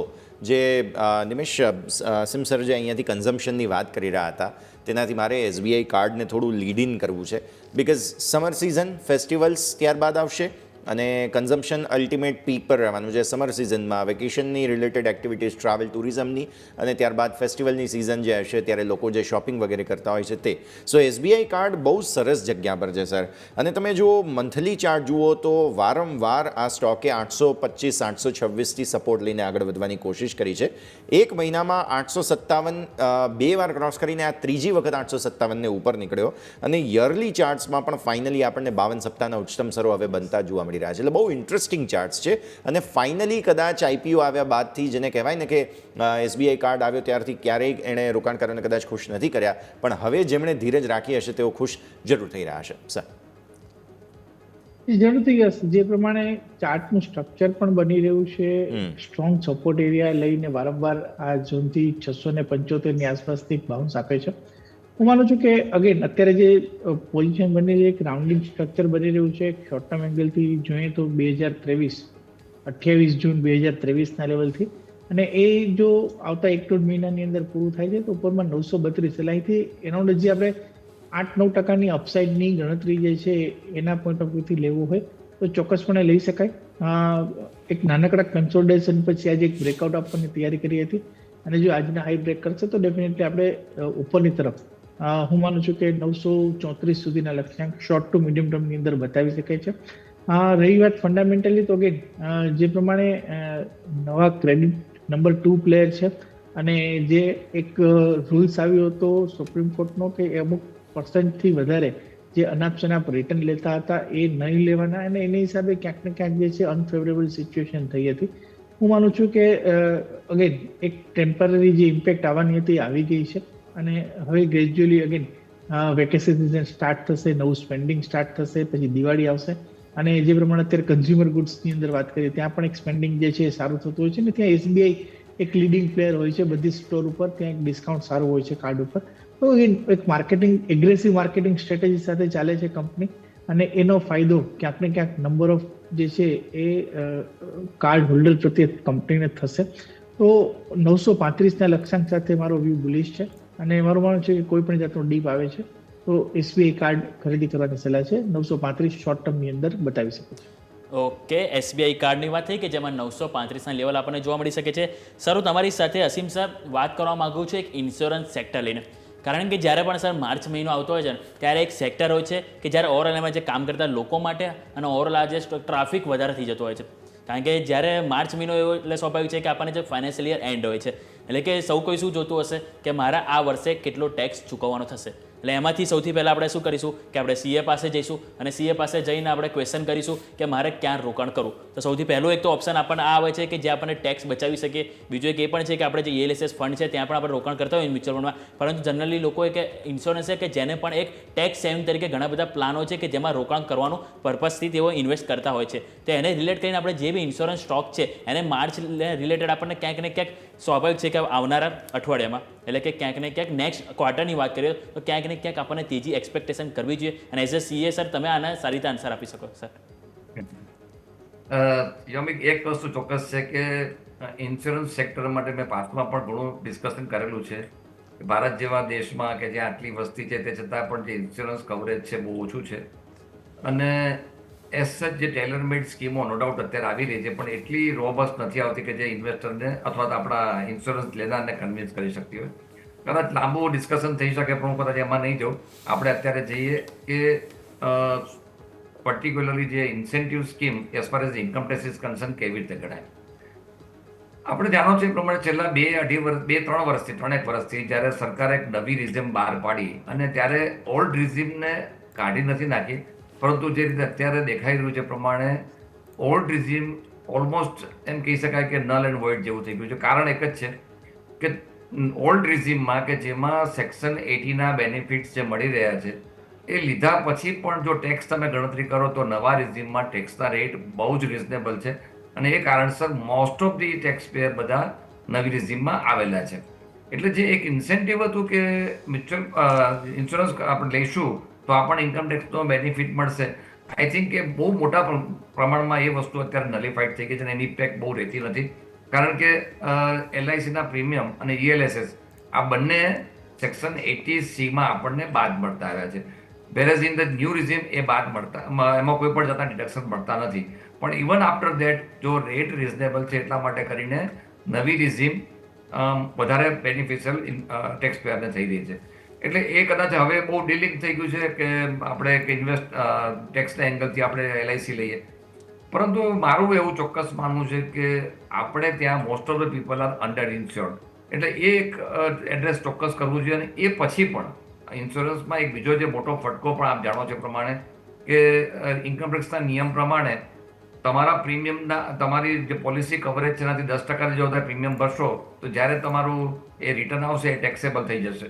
એ કારણસર જે પહેલાં 1 પ્રીમિયમની સ્કીમો હતી, પછી આવી રીતે વધારે પ્રીમિયમ ભરીને આપણે વધારે કવરેજ મળતું હતું, એ બધું જ અત્યારે એ અવેલેબલ નથી. અને એ કારણસર જે પેલા ફેન્સી સ્કીમો આવતી હતી એ બધી બંધ થઈ ગઈ છે. એટલે પ્યોરલી આપણે ઇન્સ્યોરન્સના એંગલથી જ વાત કરવી જોઈએ કે જ્યાં હજી પણ આપણે ઘણા અંડર કવર છીએ. એટલે હું એટલો બધો એકદમ એક્સાઇટેડ નથી as far as income tax benefit is concern.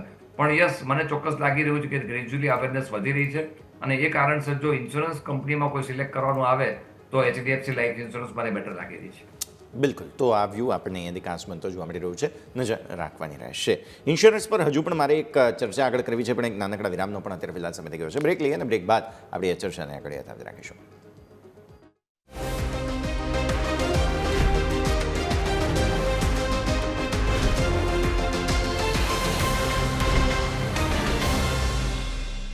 તો બ્રેક બાદ આપનું સ્વાગત છે. ભારતીય માર્કેટ્સના ક્લોઝ બાદ આપણે ચર્ચા કરી રહ્યા છીએ. બ્રેક પહેલાં આપણે ઇન્સ્યોરન્સ સેક્ટરની વાત કરી. મને યાદ આવ્યો સ્ટોક જે છે તેનું નામ છે star health insurance. Nimish sir, તમારા પાસે લઈને આવીએ. સ્ટાર હેલ્થ ઇન્સ્યોરન્સનું રીઝન એ છે કે આજે IRDAI દ્વારા એમના પર તપાસ શરૂ કરવામાં આવી છે. જવાબ પણ માગવામાં આવ્યો છે કે અને કમ્પ્લેન્ટ્સ પણ બહુ ઉઠી હતી કે સ્ટાર હેલ્થના ક્લેમ સેટલમેન્ટમાં બહુ બધી ડિસ્ક્રિપન્સીસ છે અને એ ડિસ્ક્રિપન્સીસને કારણે થઈને અહીંયા ફરિયાદો ઘણી ઉઠીને એ બાદ હવે IRDAI ખુદ સંજ્ઞાન લઈ રહ્યું છે અને તેમણે કાર્યવાહી શરૂ કરી છે. તો ઓબ્વિયસલી 52 વીક લો બની ગયા છે સ્ટોકમાં. તમે આ સમાચારને કઈ રીતે જોશો અને સ્ટાર હેલ્થ આવ્યો ત્યારથી લઈને ખાસ પરફોર્મ પણ નથી કરી શક્યો તે પણ આપણે અહીંયા સાથે ખાસ વાત કરવી જોઈએ. એ જરૂરથી ઇન્સ્યોરન્સ સેગમેન્ટની અંદર અગેન આપણે જ્યારે પર્ટિક્યુલરલી જનરલ ઇન્સ્યોરન્સની અંદર વાત કરીએ તો ત્યાં કોમ્પિટિશન પણ ઘણી સ્ટીફ છે અને નાનકડા ઇન્સ્યોરન્સના પ્રીમિયમના ફેરફારમાં પણ કસ્ટમરનો જે એક્સપિરિયન્સ હોય છે સ્વિચ કરવાનો એ બહુ સારો ઇલાસ્ટિસિટી જે આપણે કહીએ કે જેને પ્રીમિયમમાં થોડો ઘણો ફેરફાર કરશે તો તરત કસ્ટમર જે છે એ બીજી ક્યાંય ચેન્જ થઈ જશે. એટલે તમારે સતત ડિસ્કાઉન્ટેડ રેટ ઉપર પ્રીમિયમ આપવા પડે છે ને એની અંદર તમારી જ્યારે પ્રોફિટેબિલિટી વાત આવે છે ત્યારે કંપની આ રીતના જે છે એ તિકડમ કરીને પોતાના પ્રોફિટેબિલિટી જે છે એ જનરેટ કરતી હોય છે. એ જ વસ્તુ ક્લિયરલી આપણે કંપનીના તમે જો પ્રાઇસ પરફોર્મન્સ જુઓ કે 2021માં જ્યારે IPO આવ્યો હતો ત્યારે ઓલમોસ્ટ 900 રૂપિયાની આસપાસથી એક લોન્ચ હતું અને ત્યારબાદ અત્યારે 350 ઉપર આવી ગયો છે. ઇન્વેસ્ટરોની વેલ્થ ઇરોઝન ઘણા મોટા પ્રમાણમાં કરી છે અને પર્ટિક્યુલરલી જ્યારે આવા સમાચાર આવે છે ત્યારે એની એક નેગેટિવ ઇમ્પ્રેશન જે છે એ ઘણા વર્ષો સુધી જે છે એ રહેતી હોય છે. એટલે હું માનું છું કે સેન્ટિમેન્ટ વાઇઝ પણ અત્યારે બહુ નેગેટિવ ન્યૂઝ છે આ જે કંઈ પણ ન્યૂઝ આવ્યા છે અને એનાથી રિકવર કરવા માટે થઈ અને કંપનીએ જે છે એ પ્રીમિયમમાં ઘટાડો ઘણા બીજા બધા હાયર ક્લેમ સેટલમેન્ટ રેશિયો આ બધા પગલાં જે છે એ ભરવા પડશે ત્યારે એની બ્રાન્ડ ઇમેજની અંદર જે છે એ એક સુધારો થશે. એટલે અગેન એની હિસાબે કંપનીના પરિણામો ઉપર પ્રેશર રહેશે મીડિયમ ટર્મ માટે અને હું માનું છું કે જો તમારો 2 થી 3 વર્ષનો વ્યૂ હોય તો કમ્પ્લીટલી આ સ્ટોકને એવોઇડ કરવો જોઈએ. તમારા 5 થી 10 વર્ષના વ્યૂ લઈને ચાલુ હોય તો તમે અગેન SIP રૂટથી ઇન્વેસ્ટમેન્ટ કરવાનો પ્લાન કરી શકો છો.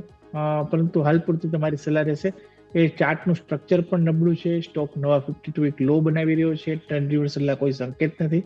તો હાલ પૂરતું તો આ સ્ટોકની અંદર હું એવોઇડ કરવાની સલાહ આપીશ. ઓકે, તો અવોઇડ કરવાની સલાહ બની રહી છે સ્ટાર હેલ્થ ઉપર. સર અસીમ સર તમારી પાસે ક્વિક રિવ્યૂ લેવા માંગીશ રિલાયન્સ ઉપર. સ્વાભાવિક છે કે માર્કેટની જ્યારે તેજી આવી એમાં આપણને રિલાયન્સનું પાર્ટિસિપેશન ખાસ જોવા મળ્યું છે. 1156 લેવલ હતા ત્યારે ઘણા બધા બ્રોકરેજ હાઉસે ખરીદીની સલાહ આપી રહ્યા હતા કે જે ન્યૂનતમ સ્તર છે આકર્ષિત સ્તર તેઓને લાગી રહ્યું હતું. અત્યારે 1300 જ્યાં બાદ 1285 આજે ક્લોઝિંગ છે, 1.5% કમજોરી. તો સર 1285 લેવલ પણ સર તમને લાગી રહ્યું છે કે અત્યારે ખરીદી માટે એક આકર્ષિત લેવલ કહી શકાય સર? યોમિક ચોક્કસ આ એકચ્યુઅલી મારા પ્રોગ્રામમાં કવર કરવું જ હતું. રિલાયન્સ બાયનો કેન્ડિડેટ એટલા માટે છે કે જ્યારે કોઈ કંપની પોતાના જ્યારે મોટું કેપેસ કરતા હોય તો એમાં એક થોડા સમય માટે સુસ્તી જોવા મળતી હોય છે અને એ પછી જ્યારે એના ફ્રૂટ્સ મળવા માટે તો એના આપણે ફ્રૂટ્સ પણ સેલરોને મળતા હોય છે.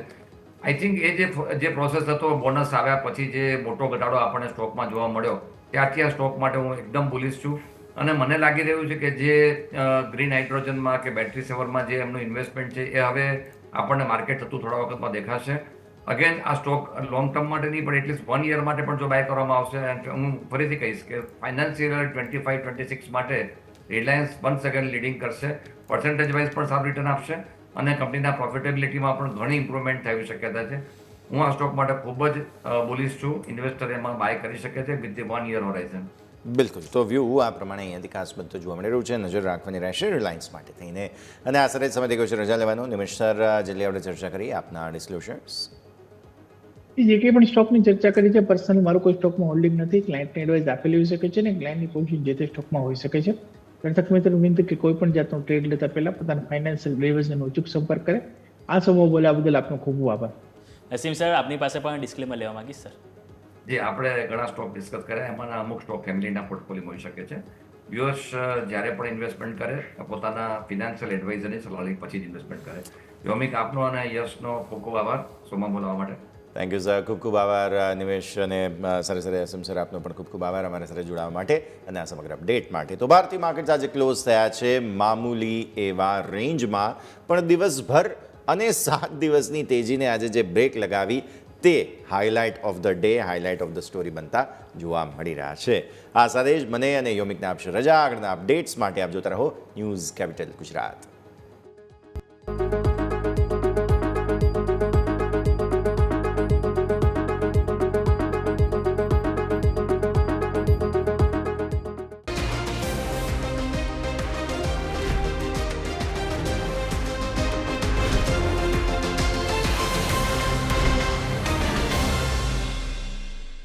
Presented by trade bulls.